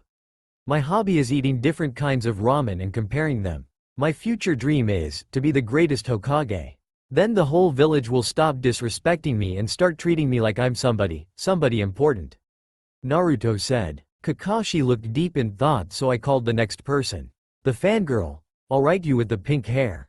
I said. I'm Sakura Haruno. What I like, I mean the person I like is. She looked over at Sasuke. My hobby is, still looking at Sasuke. My dream for the future, she squealed. And what do you hate? Kakashi asked her. Naruto. Sakura said without skipping a heartbeat. Naruto looked destroyed. Still can't figure out why he likes her. I mean she seems weak to me. Alright, last one. Kakashi said looking at Sasuke. My name is Sasuke Uchiha. I hate a lot of things and I don't particularly like anything except perhaps one person. For an odd reason Sakura looked hopeful. What I have is not a dream because I will make it a reality. I'm going to restore my clan and destroy a certain someone. Leave it to Sasuke to kill the mood. But just like I thought, he wants revenge on his own brother. Alright Manako, you're up, Kakashi said. Right, I'm Manako Uzumaki. I like my brother Naruto, my adorable non-adopted sibling Sasuke, my evil little pup Raiden, and Redding. What I dislike the most is when people underestimate me, fangirls, fanboys, and liars. My dream is to prove my best friend's innocence on a certain matter and to bring him back home safely. My hobbies are training, reading, and bothering all my mentors including Kakashi over here. Last thing I also like is my sensei's Nindo. A teacher is never a giver of truth. He is a guide. a pointer to the truth that each student must find for themselves. I said, smiling, remembering when Dad explained this to me, and then when Shikaku-sensei told me the same thing. Good, you're each unique and you all have your own ideas. We'll have our first mission tomorrow. Kakashi said. What kind of mission are we going to have? Naruto asked. I answered the question, it's a task that the 5 of us will do together. What? Naruto questioned eagerly. A survival exercise. Kakashi said. Huh? Survival exercise? Naruto questioned. I thought we were supposed to have a real mission, not more practice. We already did this stuff in the academy. That's how we got here. Sakura said. This is not like your previous training. Kakashi said. So what kind of training is it then? Naruto asked. Kakashi started to chuckle while I smirked. Hey, hold on, that's a normal question. What's so funny? Sakura asked. Well, if we tell you the answer, you're not going to like it. Kakashi said. I decided to continue and let my face show how serious I was. Of the 27 graduates who just came here, only 9 will actually be accepted as genin. The other 18 will be weeded out and sent back to the academy. In other words, this is a make it or break it pass-fail test. And the chance that you'll fail is at least 66%. I explained. See, didn't I tell you that you wouldn't like it? Kakashi said. That's crazy. We worked hard to get here, believe it. What was that graduation test for anyway? Naruto asked. Oh, that was just to select candidates who might become genin or not. Kakashi explained. That's how it is. We decide whether you pass or fail. I said. Be at the designated training spot at 5 a.m. and bring your ninja gear. Kakashi said. That's it, you're dismissed. I said. Kakashi looked at them. Oh, tomorrow you better skip breakfast or else, you'll puke. He told them and he disappeared. I looked at my genin, Yane. I said, and flashed home. I saw Raiden jump at my sudden appearance and I smiled. I pulled out the scroll I stored all the stuff I bought today. I went over to the kitchen and started to put everything away. In the process of doing so, I started to heat up some water so that Naruto could make himself instant ramen. The last thing I unsealed from the scroll was a collar, 2 village headbands, and treats for Raiden. I walked over to the couch and sat down holding onto the black collar I had gotten for him. I grabbed him and put the collar on gently, and then I tied the leaf headband around his neck loosely. I was going to train him so that he can protect himself and help me should I ever need the help. Naruto walked into the apartment looking very happy. Sis, I want you to train me today. He yelled, pointing at me. And in what should I help you train in? I asked him. Anything that helps me best, Sasuke. Naruto said. I thought about it and smiled. Fine, but go eat first. I said and watched as he ran into the kitchen to make himself ramen. Once he was done, we ran to the training grounds with Raiden following us. I stopped under a tree. I have decided to speed up Naruto's training a bit. Alright Naruto, we will be climbing trees without our hands. I said. He looked at me with a poker face and I showed him what I meant. I walked up the tree and stood upside down looking at Naruto. Do you know how I'm doing this, Naruto? I asked him. Using your katra. Naruto said. Katra? A fat cat? Not going to question. Naruto, it's called chakra. Now chakra is created when 2 other forms of energy are molded together. Physical energy is collected from each and every one of the body's cells and can be increased through training, stimulants, and exercise. Spiritual energy is derived from the mind's consciousness and can be increased through studying, meditation, and experience. These 2 energies becoming more powerful will in turn make the created chakra more powerful. Therefore, practicing a technique repeatedly will build up experience, increasing one's spiritual energy, and thus allowing more chakra to be created. As a result, the ninja is able to do that same technique with more power. This same cycle applies for physical energy, except the ninja needs to increase their endurance instead. Now this exercise will help you, Naruto, become experienced in chakra control. Something you will need in the future, Naruto. I said, crossing my arms. He nodded, seeming to understand. So what do I need to do, sis? He asked. You need to concentrate your chakra to the bottom of your feet. Not too much that you leave a mark on the tree, and not too little where after you take the first step up you fall. While you do this, I need you to relax and forget everything around you. I said, smiling at him. Naruto nodded and he put his hands in the ram sign. I watched as Naruto ignored everything around himself. I dropped my genjutsu and analyzed him. Shortly after, I moved my attention into creating some black receivers, These were the type of metal I used to have my Raijin kunai made. Because these receivers were tougher than most material, I had a supply of kunai at home, both regular and the ones designed for the Raijin. Naruto lasted for an hour before he finally got tired. Halfway through my musings about my weapons, I noticed Naruto finally fell from the tree. Cushioning his fall with water, I glanced at the tree and noticed Naruto left a footprint on it. Slinging him on my back, I grabbed Raiden and flashed home. When I got home, I laid Naruto on his bed and removed his sweater, headband, and shoes. I then covered him up and transferred some of the chakra I had to keep stored to him. Yes, the Kyuubi's chakra is a pain to store, but it is very easy to transfer to someone else when the need arises. In the morning, I made sure Naruto left to the training ground. I then sat on the table and started to add money to the family account. I just have one thing to say: we are overflowing with money. I then got an idea. I could build us a house in the land the Uzumaki own here in Konoha. I took out my sketchbook and started to make the layout of the house and the layout of the compound in case any more Uzumaki were ever found and feel like living in Konoha. I mean, I know there are more Uzumaki out there. They are just spread throughout the 5 great nations.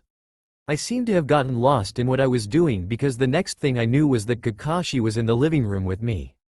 He dragged me out the house after he took my sketchbook, setting it on the coffee table, and picking up Raiden. I was walking beside him, so what's the excuse? I asked while I watched Raiden running circles around me. You know, the usual. He said, the black cat in your path, so you made me take the long way with you? I asked, and we came into the designated training spot. Kakashi nodded just as we come into the genin's view. Morning everyone, ready for your first day? Kakashi asked. Naruto and Sakura stood up while Sasuke glared at me. You're both late. They yelled. Well, Naruto and Sakura did, and Sakura pointed at us. Well, a black cat crossed our path, so we had to take the long way. Kakashi said. No one looked like they bought it. I cleared my throat. Well, let's get started. I said as I walked to the posts. Here we go, it's set for noon. Kakashi held up 2 bells and threw one to me. Your assignment is very simple. You just have to take these bells from us. That's all there is to it. Kakashi said. If you can't get them by noon, you go without lunch. You will be tied to those posts and you'll watch while we eat our lunch in front of you. I said, crossing my arms. Raiden was seated in front of Kakashi. Naruto was freaking out at the moment after I said that. Wait a minute, there's 3 of us. How come there are only 2 bells? Sakura asked. Well, that way, at least one of you will end up tied to a post and ultimately disqualified for failing to complete the mission. That one goes back to the academy. Kakashi said. I tied my belt to my belt, then again all 3 of you can flunk out too. You can use any weapons including shuriken. If you're not prepared to kill us, you will not be able to take the bells. I said. Those weapons are too dangerous, sensei. Sakura said worriedly. Naruto laughed, especially since he couldn't dodge that eraser. He said, class clowns are usually the weakest links. You can safely ignore them. Lowest scores, losers. Kakashi said. When we say start, you may being. I said. Naruto pulled out a kunai and ran at us. Kakashi moved behind Naruto and pointed the kunai to Naruto's head, holding it in place. Don't be in such a hurry, Kakashi said. I didn't say start yet. Everyone backed away from Kakashi, but you came at me with the whole intention of destroying me. How can I say this? I'm actually starting to like you guys. Get ready. I started and watched as they prepared to jump away and start. I said, and they jumped away. I stood beside Kakashi. Ninja must know how to conceal their movements and hide effectively. At least they understand that much. I saw as Naruto appeared in front of us, you and me, right now. Fair and square. Let's go, Naruto said. I sweat dropped along with Kakashi. You know, compared to the others, you're a little bit weird. Like your sister, Kakashi said, and I glared at him. Oh yeah? The only thing weird here is your hair. Naruto yelled and he ran to Kakashi. Shinobi Battle Tactics No. 1 Taijutsu. I moved back and thought about the first time I met Kakashi when I was 2. What would I remember as the first time I met him? Flashback Jutsu. Author Pav. A knock broke the silence that had recently settled throughout the home of Minato Namakis and Kushina Uzumaki. Kushina walked to open the door while her daughter followed after her, only to cling to her dress when Kushina stopped in front of the door. When Kushina opened the door, there stood a 13-year-old boy with half his face covered behind a black cloth mask. Ah. Kakashi, come on in, Kushina said, beckoning Kakashi inside. Good morning, Kushina-san, Kakashi said. He looked at the small spiky red-haired figure next to Kushina, who clung onto her as if she were seeking protection. Good morning, Kakashi. Manako, say hello. Databane. Kushina urged her daughter. As Kushina looked down at her daughter, she noticed that Manako let go of her dress. Kushina watched as Manako walked up to Kakashi and bowed, saying, Hello, Kashi-san. For someone as young as Manako, she had good manners, but that is to be expected when Manako's closest friend is an Uchiha. Kushina walked to the kitchen and Manako walked back into the living room, waiting for her mother to come back and finish talking to her about the weapons in front of her. Kakashi looked at his sensei's daughter and he knew that she would grow up to be a powerful kunoichi if she followed her parents' teachings. Perhaps she could even surpass Tsunade the Slug Princess if she was given the chance. Manako then looked over at Kakashi and walked over to him. Nay, Kashi-san. Why is your hair weird? Manako asked innocently. Kakashi sighed. My hair is not weird, Manako-chan. He said. Yes it is. You don't even have hair gel on. Manako answered slowly. How would you know? Kakashi asked her. Manako tapped her nose. I can't smell any. She said. Well, if I'm weird you are too, Whiskers. Kakashi said playfully. Manako glared at him and squished her cheeks. Whiskers are adorable. Manako stated, pouting and having trouble in pronouncing the bigger words. Kakashi smiled and ruffled her hair. Kakashi, put shoes on, Manako, we will be going to see Makoto today. Kushina said from the kitchen. Manako ran to the door and sat down, trying to put her sandals on. Kakashi went to help her. I can do it, Manako said as Kakashi took the sandal away. Nope, let me help you, Manako-chan, Kakashi said, looking at her with one eye. Manako sighed in defeat and nodded. Fine, she said, and Kakashi quickly put on her shoes. Thank you, Kashi-san, Manako said before she tried pulling Kakashi's mask off. Flashback jutsu over. I came back into reality when Kakashi was doing the Leaf Village secret finger jutsu, 1000 years of death. I sweat dropped. Of all the things he could do, why that? Naruto went flying into the pond. Kakashi then pulled out his perverted book and I felt my eye twitch in annoyance. How did I forget Kakashi was also pervert? Then again, Naruto's godfather is the king of perverts. I sighed and looked at Raiden. Let's go set traps, Raiden, I said. We disappeared and found a small clearing to set a genjutsu trap. I started setting the simple traps they taught in the academy and had Raiden put some seals around so that when the genin pass by them they activate the traps. After that I went to look for my first victim. Kakashi appeared in front of me. So who do you want? The pinkette or the emo duck? I asked. I'll take the boy, Kakashi said, and he walked away reading his book.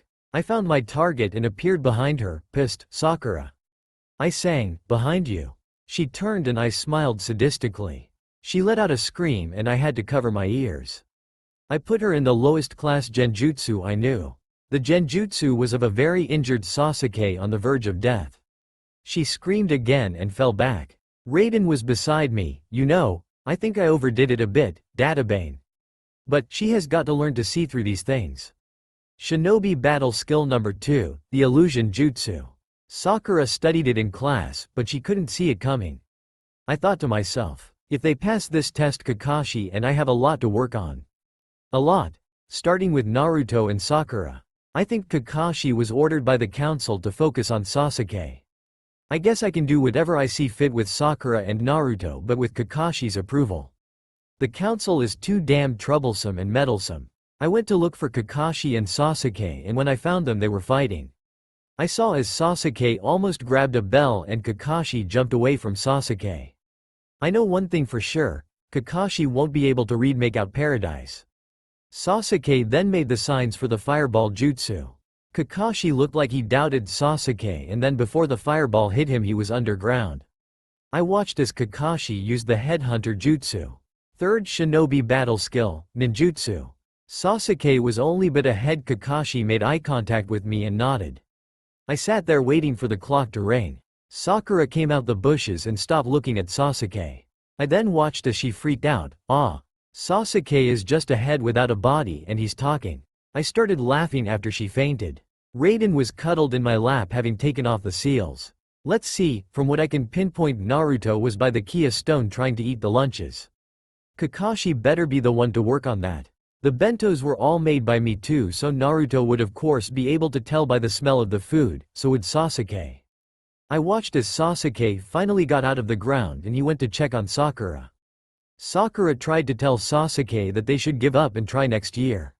I watched as Sasuke glared at her and I know for a fact he was going to talk about Itachi and the massacre. I heard the alarm go off and I disappeared into the shadows, appearing beside Kakashi. I looked at Naruto and he was tied to a post. I shook my head. Naruto, you idiot, you could have gotten everyone to work together. I heard their stomachs growling. Oh, stomachs growling, huh?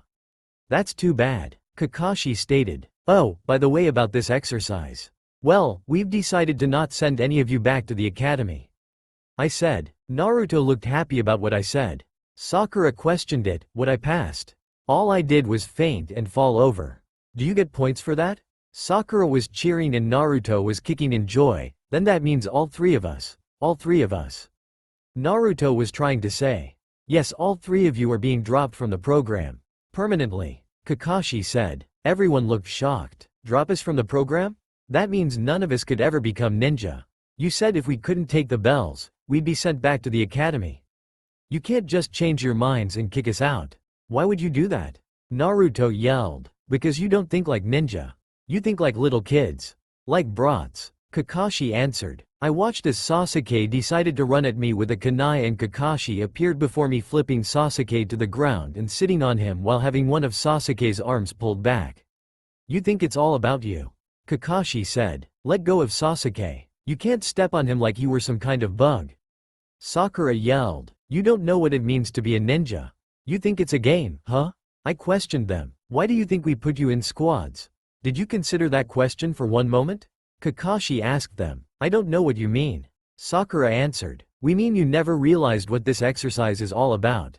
Not even close. Kakashi started. What it's about? Naruto questioned. Yes, that's what determines whether you pass or fail. Kakashi said. But I wanted to ask you about that from the beginning. Sakura said. TCH. Use your head. 3 people on a squad. Why do you think we would do that? I asked. Arg, how are we supposed to know why you picked 3 people? We didn't make the rules. Naruto yelled. It's so basic. Teamwork. I yelled at them. Just working together, is that what you mean? Sakura asked. That's what we meant. It's too late now, but if all 3 of you came at us together then you could have passed. Well, anyway, it's over. Kakashi said. You set it up with 3 people and only 2 bells. If we worked together and got the bells, only 2 of us could keep them and that would lead to group conflict and the squad would break up. Sakura said. Exactly. We purposely pitted you against each other. We wanted to see if you could all overcome that and put the squad ahead yourselves. A genin should have a natural feel for teamwork, but you had never even crossed your minds. I said. Kakashi started to pick on them. Sakura, you obsessed about Sasuke who was gone while Naruto was in front of you and you wouldn't even lift a finger to help him. Naruto, you do everything on your own.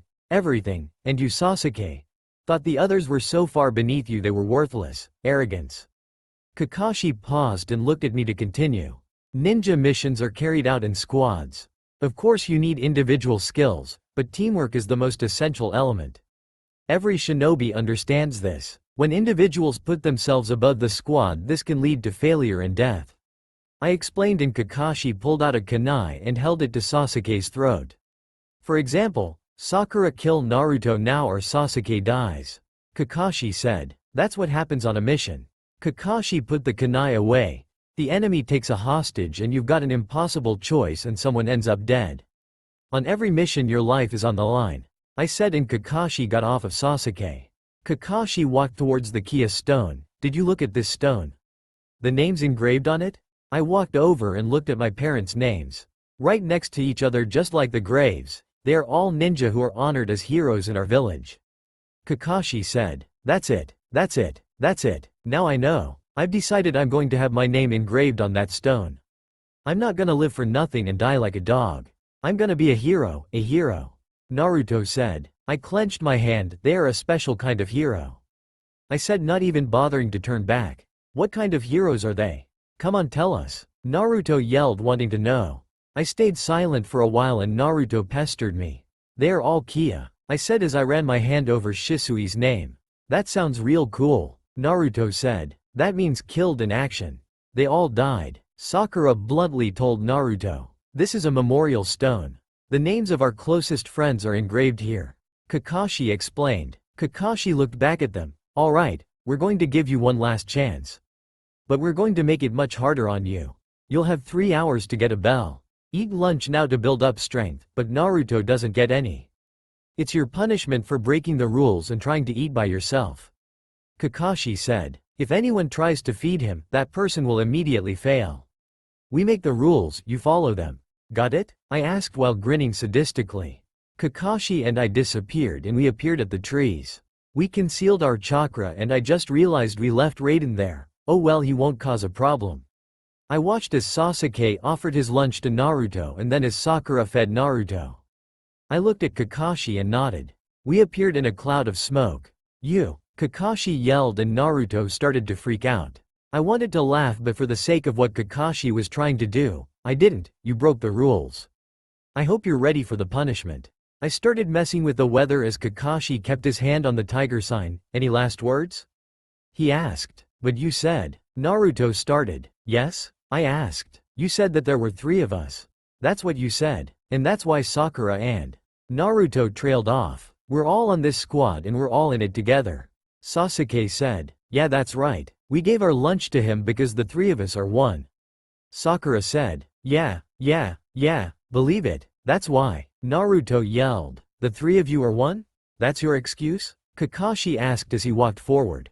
Then, you pass. I said smiling. Everyone, besides Kakashi, looked at me as if I had lost my mind. I ended up repeating myself, you pass. I said slowly and I stopped messing with the weather.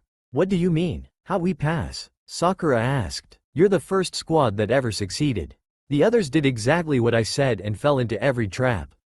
They couldn't think for themselves. A ninja must see through deception. In the ninja world, those who break the rules are scum. That is true. But those who abandon their friends are worse than scum.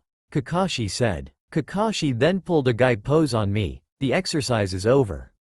Everyone passes. Squad 7 starts its first mission tomorrow. I did it. Believe it. Nate-chan, I'm a ninja. Naruto said, celebrating. I walked over and sat on top of the post Naruto was tied to. Let's go home. Kakashi said, walking away. You guys forgot to untie me. Naruto yelled. I poked his forehead. Hey, I'm still here, Databane. I said, looking down at him. He gave me a goofy smile and I cut the ropes. Naruto, want to go to Ichiraku's? I asked. He immediately yelled, yes, and he grabbed my hand, pulling me with him as Raiden followed after us. I stood on a tree above Kakashi looking over at the demon cat known as Tora. Raiden was beside me looking at the butterfly that was currently settled on my hair. When it got there, I have no idea. I didn't have a headset because I forgot to get one. Let's be honest, I did not get one because I can hear the team clearly. The good side to having the Kyuubi's chakra in me is that I have enhanced hearing and smell. I watched as the team got into place to catch Tora. Sasuke, I'm at point B. Sakura, I'm at point C. There was a silence for a bit. Naruto, I'm at point A, believe it. I heard Naruto say. I looked around and spotted him easily. Seriously, I think I should get Naruto a new wardrobe, but yet again, he does like his orange jumpsuit and I don't mind it. I heard Kakashi sigh, you're slow, Naruto. Okay, squad 7, I saw Tora jump away. Target has moved, follow it. I lost sight of them but could hear them faintly. What's your distance from the target? Kakashi asked. 5 meters. I'm ready, just give the signal. I heard Naruto say. I moved closer to their location to watch who got scratched by Tora. They jumped into action and Naruto caught Tora. I got him. Naruto yelled and Tora started to scratch Naruto's face. I jumped down and grabbed Tora and he instantly calmed down. Affirmative, we got a positive ID. Sasuke said. Can't we get a better mission than this? I hate cats. Naruto yelled. I bonked Naruto on the head. Naruto, my ears. I yelled. We went back to the academy where we went to hand in the mission, also known as Tora. Iruka and Sarutobi sensei were there handing out the missions. Madame Shijimi tore Tora out my arms and started to squish him. Raiden took that opportunity to jump from Naruto's arms and into my arms. He made himself comfortable and I made my way over to Sarutobi-sensei. Oh, my poor little Tora. Mommy was so worried about her naughty little fuzzy kitten. Yes, Madame Shijimi said as she continued to squash the cat. Naruto started laughing and I stood behind Sarutobi-sensei looking at the missions laid out for the genin. Stupid cat. That kitty deserves to be squashed. Naruto said. Now then, for Squad 7's next mission we have several available tasks. Among them babysitting the chief counselor's 3-year-old, helping his wife to do the shopping, digging up potatoes in the… Sarutobi-sensei was cut off by Naruto. No. Naruto crossed his arms in an X shape. I want to go on a real mission. Something challenging and exciting, not this little kid stuff. Come on old man, Naruto said. You know he's actually right, not even my team got to do these kinds of missions when we younger. Just shows how lazy people get over the years. Iruka stood up yelling at Naruto, how dare you? You're just a brand new genin with no experience. Like everyone else you start with simple missions to develop your skills and prove yourself. Naruto yelled back, are you serious? Babysitting is not a mission. It's a stupid… Kakashi hit Naruto on the head and Naruto face planted on the floor. Will you put a lid on it? Kakashi questioned. Sensei started talking, Naruto, it seems you do not understand the tasks you have been given. Listen, many different kinds of requests come into our village every day. From babysitting to assassinations, and like that I blocked him out. Should I let Naruto eat ramen today again or should I make food? Yet again I need to go and buy more food. I think Naruto can have ramen today, not like he will complain. Hey, maybe I can go eat dango. Dango, silence. Sensei yelled. I almost dropped Raiden when he yelled. Oh, sorry, Kakashi said. Naruto was still sitting on the floor. Ah, you always lecture me like you're my grandfather or something. But I'm not the little brat who used to pull pranks all the time. I'm a ninja now and I want a ninja mission. Naruto yelled and he turned around pouting like a little kid. I'm going to hear about this later.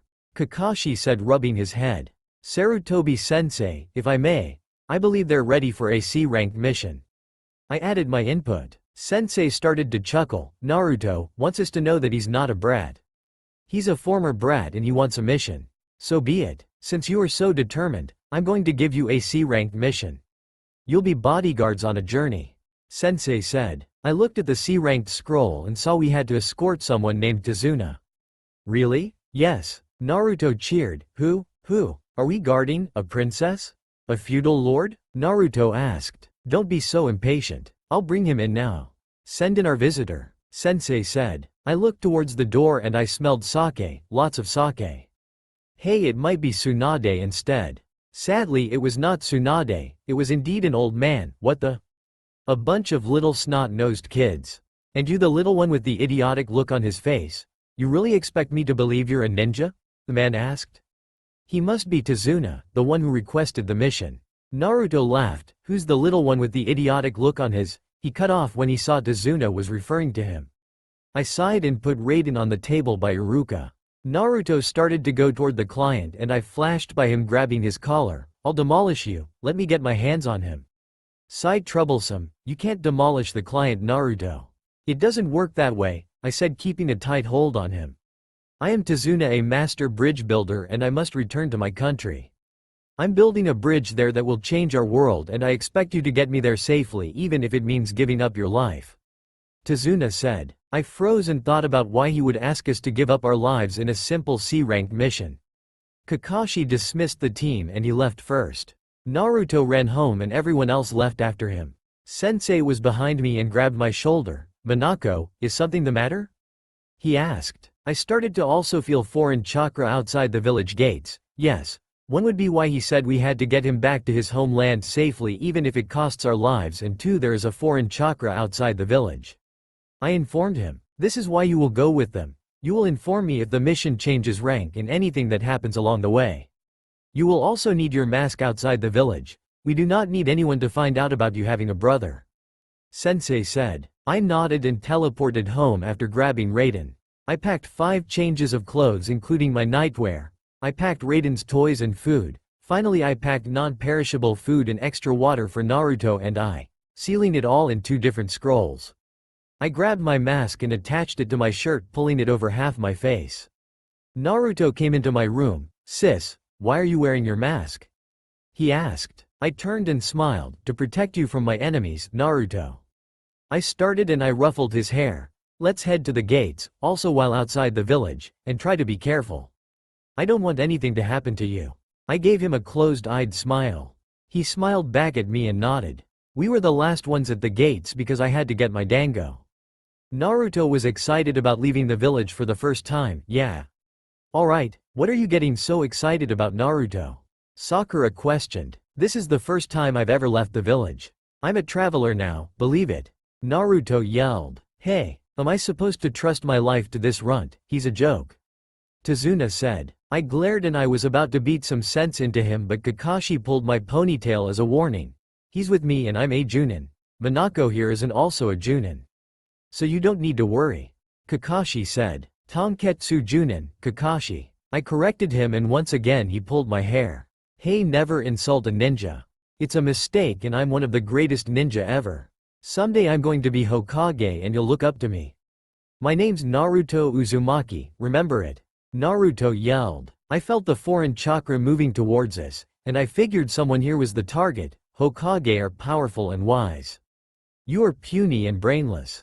The day you become Hokage I'll sprout wings and fly, Tazuna said. "Arg, shut up. I'm willing to do anything to become Hokage. No matter what it takes. And when I do everyone will have to admit that I'm the top ninja including you." Naruto yelled at Tazuna. "You can become Hokage 10 times over and to me you'll still be nobody. A loser," Tazuna said. Now Naruto was going to run at Tazuna, so Kakashi let go of my hair and caught Naruto. "Arg, I'm gonna make you pay for that right now," Naruto said. "We told you, you're supposed to protect the client, not attack them," Kakashi told Naruto. "Nay, you know Tazuna, you should not be rude to those that are to protect you because after the mission I cannot promise you will be alive if you continue to say such things," I said. Kakashi bonked me on the head and I face planted to the floor. "How many times have I told you to not threaten the client Manako?" Kakashi asked. 1,520 times. I said once. I stood and dusted myself off. "Then why do you still do it?" Kakashi asked. "Because I know when to threaten the client and when to make a promise of pain. In this case, it's more of a promise of pain than anything else," I said and watched as Naruto and the team started to walk after Tazuna. I looked towards the trees to my right and narrowed my eyes. I heard Raiden start growling and I put a hand over my kunai pouch. "Let's see what they do later instead. Raiden, let's go. The prey shall be kept alive a little while longer," I said as I walked away. Raiden stayed in step with me as I walked way behind the group. After a while I was next to Kakashi, well, more like I was on his back playing with his gravity-defying hair. It's a mystery to me still how his hair can stay up, just like Naruto's and Dad's hair. "Manako, are you done yet?" Kakashi asked. I looked down at him and smiled. "Nope. Now shush, I am not done trying to flatten it down," I said and I kept patting it down. At one point I got off his back and started walking next to Naruto, who was trying to get me to tell him the identity of our parents. So I dropped a hint: "You're related to a man who developed a technique and perfected one of the Hokage's techniques, both of which I use." After I said that, Naruto had a thoughtful face. I'll be honest, it is not the best hint I had. "Say, Mr. Tazuna?" Sakura asked. "What is it?" Tazuna answered. "Your country is the land of waves, right?" she asked. "Yeah, what of it?" Tazuna asked. "Kakashi-sensei, Manako-sensei, there are ninja in that country too, aren't there?" Sakura asked. I shook my head. "No, there are no ninja in the land of waves, but in other countries there are hidden villages. Each with their own different customs and cultures where ninja reside. To the people of this continent the existence of shinobi villages means strength, military strength. In other words, that's how they protect themselves and maintain the balance of power with neighboring countries. The ninja villages are not controlled by any government, they're independent and have equal status. Now a small island like the Land of Waves has natural protection from the sea, so there's no need for a ninja village. The 5 ancient lands that possess ninja villages are the lands of fire, water, lightning, wind, and earth. They each occupy vast territories. Together they're known as the 5 great shinobi nations. Kakashi spoke. The Land of Fire, the village hidden in the leaves. the land of water the village hidden in the mist, the land of lightning the village hidden in the clouds, the land of wind the village hidden in the sand, and the land of earth the village hidden in the stones. Only the leaders of these hidden villages are permitted the name Kage, which means shadow. Hokage, Mizukage, Reikage, Kasekage, Tsuchikage. These are the leaders, the 5 shadows that reign over thousands of ninja. I expanded. Then Lord Hokage is really important, Sakura said smiling. Both Naruto and Sakura seemed to doubt the old man. My teammates and I do it all the time though. Hey, you all just doubted Lord Hokage, didn't you? That's what you were thinking. Kakashi stated. Well anyway, there are no ninja battles in AC ranked, so you can relax, I said while messing with Sasuke's hair. And we're not going to run into any foreign ninja or anything like that, Sakura stated. Not likely, Kakashi said after he chuckled. I saw Tazuna's guilty-looking face. After a while we came close to a puddle and I used the Anbu signs to speak to Kakashi, so we let the genin handle it? Yes, he signed back at me. When walking past the puddle I focused chakra into my foot and stomped across the puddle. Raiden was running around me in circles. Before I knew it I was bound by chains. I replaced myself with a log. I watched as our substitutions were torn apart. Raiden got defensive and started growling, Kakashi-sensei, Mina-chan. Naruto yelled in shock as they watched as both Kakashi and I were torn apart. I watched as the demon brothers of the mist appeared behind Naruto. As they pulled the chains Sasuke acted, he pulled a shuriken and kunai out. He threw the shuriken which pinned the chain to a tree and the kunai was used to secure the shuriken to the tree. Sasuke landed on their arms and kicked them in the face. Naruto was frozen in shock. The brothers released the chains and split, one going towards Tazuna and Sakura and the other moved towards Naruto. Raiden jumped at the one that was aiming at Naruto and sunk his teeth into the arm. Raiden was smacked into the area I was in but not before he was scratched. I caught him and then moved to catch the one about to harm Naruto. I caught him using my chakra strings and held him in place. Naruto was on the floor and Kakashi had the other brother held by the neck. Hi, Kakashi said and I looked at Sasuke who happened to be glaring at me. I gave him a guiltless smile. No way, I regret making him freak out.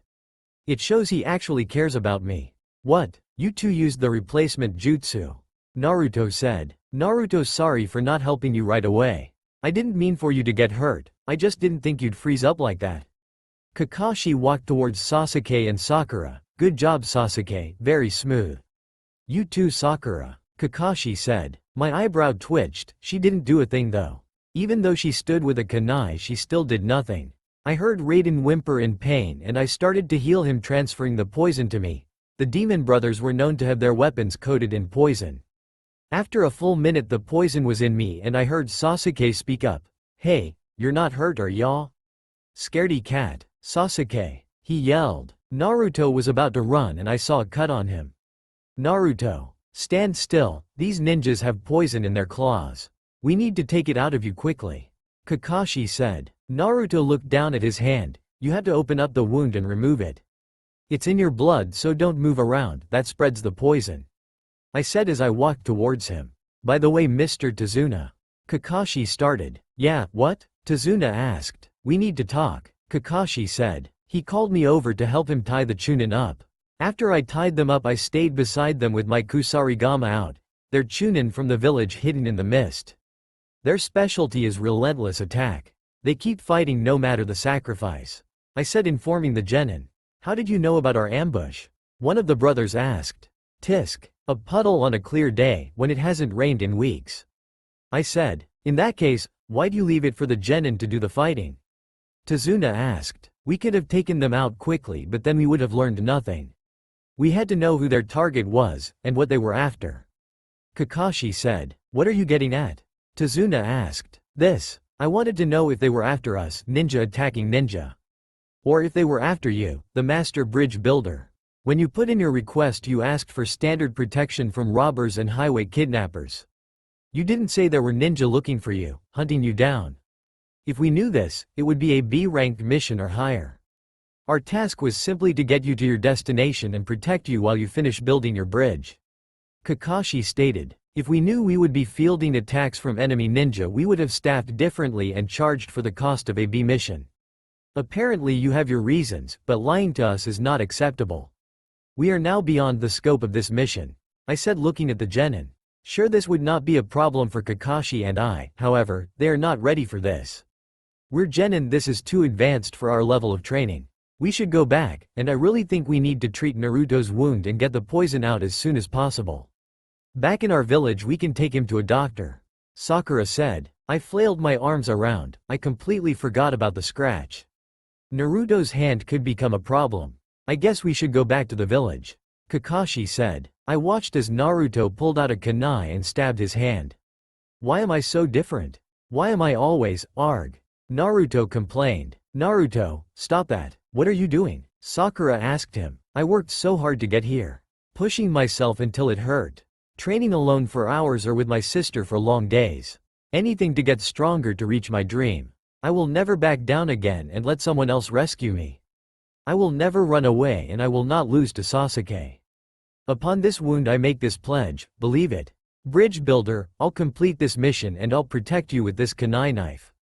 A real ninja never gives up and neither will I, don't you guys worry about me, I'll be fine. Now let's go, Naruto said. I smiled, like brother, like sister. I remember doing the same thing once to my thigh. Naruto, that was really cool how you took out all the poison and all, but if you lose any more blood, you're going to die. Kakashi bluntly said. Naruto started to shake and Kakashi appeared behind him. Good idea to stop the bleeding now, seriously, he said. Naruto started flailing his arms around. I'm too young for it to end like this. Naruto yelled, freaking out. Naruto, give me your hand, I said between giggles. I started healing it and watched as it closed much more quickly than it should, so the nine tails is helping me here. I checked to see if he got all the poison out and he did, thankfully. Oni-chan, you have a very serious look on your face, you're scaring me. Am I okay? Naruto asked. I reached into my left pouch and pulled out some bandages. Yeah, have I ever let you down? I asked. He smiled and shook his head. I pulled out a blank scroll and started writing on it. The team went on ahead and I summoned a wolf. Manako? The black and gold wolf asked. Daki, take this scroll to Sarutobi-sensei. No one is to touch the scroll other than him. Other than that, once you are done you may dismiss yourself, I said as I gave it to him. He nodded and took off back to Konoha. I turned to the demon brothers and killed them. I sealed their bodies in another scroll which I use for when I am out on bounties. I have 4 bodies in here which add up to about 2 million extra Ryo for the village. I turned and checked Raiden over once again and smiled. He's getting better, that's good. I ran after the team and caught up to them before they boarded a boat. I sat down next to Naruto and once the boat started moving my soul seeped out of me. I took that time to look around and noticed that there was a very thick fog. After an hour the rower talked. The bridge isn't far now. Our destination is just ahead, the land of waves. The uncompleted bridge finally came into view. Whoa, it's huge, Naruto yelled. I slapped my hand over his mouth, weakly. Quiet, I told you, no noise.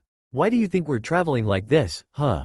Cutting off the engine and rowing, moving through the dense fog so that they don't see us. The rower said. Mr. Tazuna, before we reach the pier, I want to ask you something. Kakashi started. The men who are after you, I need to know why. If you don't tell us, I'm afraid I'll have to end this mission when we drop you ashore, he said. We looked at him waiting for the answer. I have no choice but to tell you. No, I want you to know the truth. Like you said, this is beyond the scope of the original mission. The one who seeks my life is a very short man who casts a very long and deadly shadow. Tazuna said. A deadly shadow? Kakashi questioned. It was silent for a moment before Kakashi spoke up again. Who is it? You know him, at least I'm sure you've heard his name before. He's one of the wealthiest men in the world. The shipping magnate Gato. Tazuna said. My soul returned to my body quickly at the name, the shrimp? We are talking of Gato from Gato Transport, right? I asked, causing everyone's attention to turn to me. Everyone knows him, he's a business leader. Kakashi said. This is why I love being involved with Ibiki 90% of the time. What you don't know is that this shrimp has always been working behind the scenes as a drug lord. Using gangs and low-class ninja. I said as I tightened my fist and my soul once again left my body. I hate boats and riding on them. It was 1 year ago when Gato first set his sight on the land of waves. He came to our island and used his vast wealth to take total control of our transport and shipping. Anyone who tried to stand in his way simply disappeared. In an island nation, the man who controls the sea controls everything. Finance, government, our very lives, but there's one thing he fears: the bridge. When it is complete, it will join us to the land and that will break his control. I am the bridge builder, Tazuna said. So that's it, since you're in charge of the bridge, you're standing in this gangster's way. Sakura said. That means those guys we fought in the forest, they were working for Gato. Sasuke said. I don't understand, if you knew he was dangerous you knew he would send ninja to eliminate you. Why did you hide that from us? Kakashi asked. Once again my soul momentarily returned. Kakashi, you don't understand. When Gato takes over small nations they end up in poverty. You have not seen the things he does and the lives he ruins. I said. The common people who are building this bridge, they can't pay for a or B ranked mission. It's too expensive. If you end the mission when you drop me ashore there will be no bridge. They'll assassinate me before I reach home. But don't feel bad about that. Of course my sweet little grandson will be upset. He will cry, Granddad. I want my granddad. Oh, and my daughter will condemn the ninja of the hidden leaf, denouncing and blaming you for abandoning her father and living her life in sorrow. Tazuna said as he tried to guilt trip us. Sue, are we going through with the mission, Kakashi? I asked. Raiden started to stir awake. It appears that we have no other choice, we'll have to keep guarding you. Kakashi said. Oh, I am grateful. Tazuna said. We're approaching the shore. Tazuna, we've been very fortunate, no one has noticed us so far. The rower said. Nice going. Tazuna said. We went through a tunnel and came out of the tunnel to a different area. The area was beautiful in my opinion, with trees growing in the water. We were dropped off at a pier and the rower left. Tazuna turned towards us. Okay, take me to my home, and I mean get me there in one piece. Tazuna said. You could at least say please. I mumbled and a fist connected to my head. Kakashi. Stop with the Ko-sensei abuse. I yelled. The next ninja we encounter won't be Chunin, they'll be Junin. We had been walking for a while and when Naruto ran ahead I froze. Someone was around us, in the bushes to the left. Naruto threw a kunai at the bushes, freaking everyone out. Whoever had been there, relocated themselves. It's just a mouse, Naruto said, and Raiden jumped out my arms going to retrieve the kunai. He bounced back to me and jumped up. I caught him and took the kunai while also ignoring Sakura's yelling. Nay, Naruto, they're kunai knives. They're dangerous, Databane, I said while I put the kunai in my pouch. I looked to the bush in the right side of us and Naruto threw a kunai, over there. Sakura hit Naruto and Raiden started growling at her. Raiden, not now. You can chase the fangirl later, I said while I pushed my chakra out so that it can tell me where the person is hiding now. Apparently Naruto almost killed a rabbit and he apologized to it. I froze. White rabbit? Not winter time, a replacement technique. So they're here already? Who will it be this time? Look out, Kakashi yelled. Everyone get down, I yelled while I jumped over the sword, summoning my Kusarigama chain. The sword embedded itself in the tree and someone stood on it facing away from us. Well, if it isn't Zabuza Momochi. Rogue ninja from the village hidden in the mist. Kakashi stated. Naruto started to run and I held my arm out after Raiden jumped out of them. You're in the way, get back, I said, keeping my eyes on the demon of the mist. I encountered him once when I was 9 and barely made it back home to Naruto. But why? Naruto yelled. He's not like those other ninja. He's in a whole other league, I said, and I released the genjutsu on me. I'll be needing this, Kakashi said, putting a hand on his headband. Kakashi of the Sharingan Eye. Manako of the Cage no Akumas, did I get that right?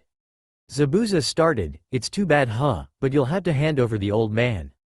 Zabuza said. Now quick Manji formation. Protect the bridge builder and stay out of the fight. Kakashi said. We taught you teamwork, now use it, I said, and Kakashi pulled his headband up revealing the Sharingan. Everyone keeps on saying Sharingan, Sharingan. Will someone please tell me what Sharingan is? Naruto asked. Sharingan, a rare power that resides in the eyes.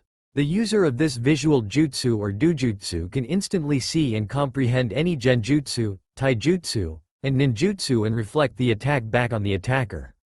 The Sharingan is a special rare form of dojutsu. However, there's more to the Sharingan than that, a lot more. Sasuke said. You got it right boy, but you only scratched the surface. The Sharingan can analyze an opponent's technique and then copy it to the smallest detail. Mist started to fill the area around us. As for you Junin, in the assassination unit of the Mist, we had a standing order to destroy you on sight and take the girl captive. Both your profiles were in the bingo book. They called you the man who copied 1,000 jutsu, Kakashi the copy ninja. The girl who controls the shadows and makes you her human puppet then tears you to shreds, Manako Uzumaki. It was silent for a while, enough talking, I need to exterminate the old man. The genin surrounded Tazuna, so I'll have to eliminate you two first? So be it. Zabuza disappeared from my sight and then he appeared by the water. He's building up a lot of chakra, damn it he's using the hidden mist jutsu. He vanished, Naruto said. Sensei? Sakura called out worriedly. He'll come after us first. Kakashi said. But who is he? Sakura asked. I think I need to get them to start reading the bingo books. Zabuza Momochi, the ex-leader of the Hidden Mist Assassination Unit. He's the master of the silent killing technique. I answered Sakura. Silent? Naruto questioned. As the name suggests, it happens in an instant without sound or warning of any kind. It's so fast that you pass from this life without even realizing what happened. I said. The Sharingan cannot fully neutralize it, so don't lower your guard. Kakashi said. Well, if we fail, we only lose our lives. I said calmly. How can you say that? Sakura questioned. Wind blew by and the mist started to thicken. The mist is getting thicker and thicker. Naruto said. The land of waves is surrounded by ocean. The swirling mists are ever present. Tazuna said. Sensei. Sakura called out. I made 2 water clones and I stayed in the field while the clones hid in the trees. 8 points. Zabuza said. What's that? I heard Sakura question. Larynx, spine, lungs, liver, jugular, subclavian artery, kidneys, heart. Now, which would be my attack point? Zabuza stated. Subclavian artery, but what shall be mine Zabuza?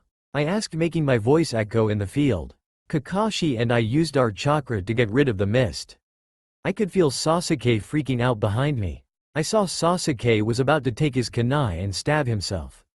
I grabbed his arm. Sasuke. Calm down, we'll protect you with our lives, all of you. I said. We will not allow our comrades to die, trust us. Kakashi said and I could tell he was smiling. I wouldn't be so sure. Zabuza said and he appeared between the genin and Tazuna. It's over. Just as he swung his sword I used the shadows and pushed everyone away and had them pierce Zabuza. Water dripped from the wounds that were made to Zabuza. Oni-chan, behind you. Naruto yelled and I cursed myself. Zabuza now knows I have family. Just as he swung one of my water clones and I switched places.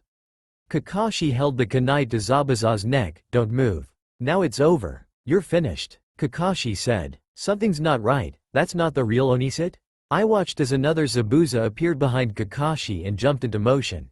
After Zabuza ran after Kakashi I got in Zabuza's way and swung my Kusarigama at him. Zabuza blocked it and I felt pain in my abdomen. I glanced down and saw a linitorn into my shirt horizontally. A second after that blood started pouring out. I felt a pain in my chest and I realized I had been kicked back into the water with Kakashi. THSTA all for now. If you enjoy then please like, share and do comments.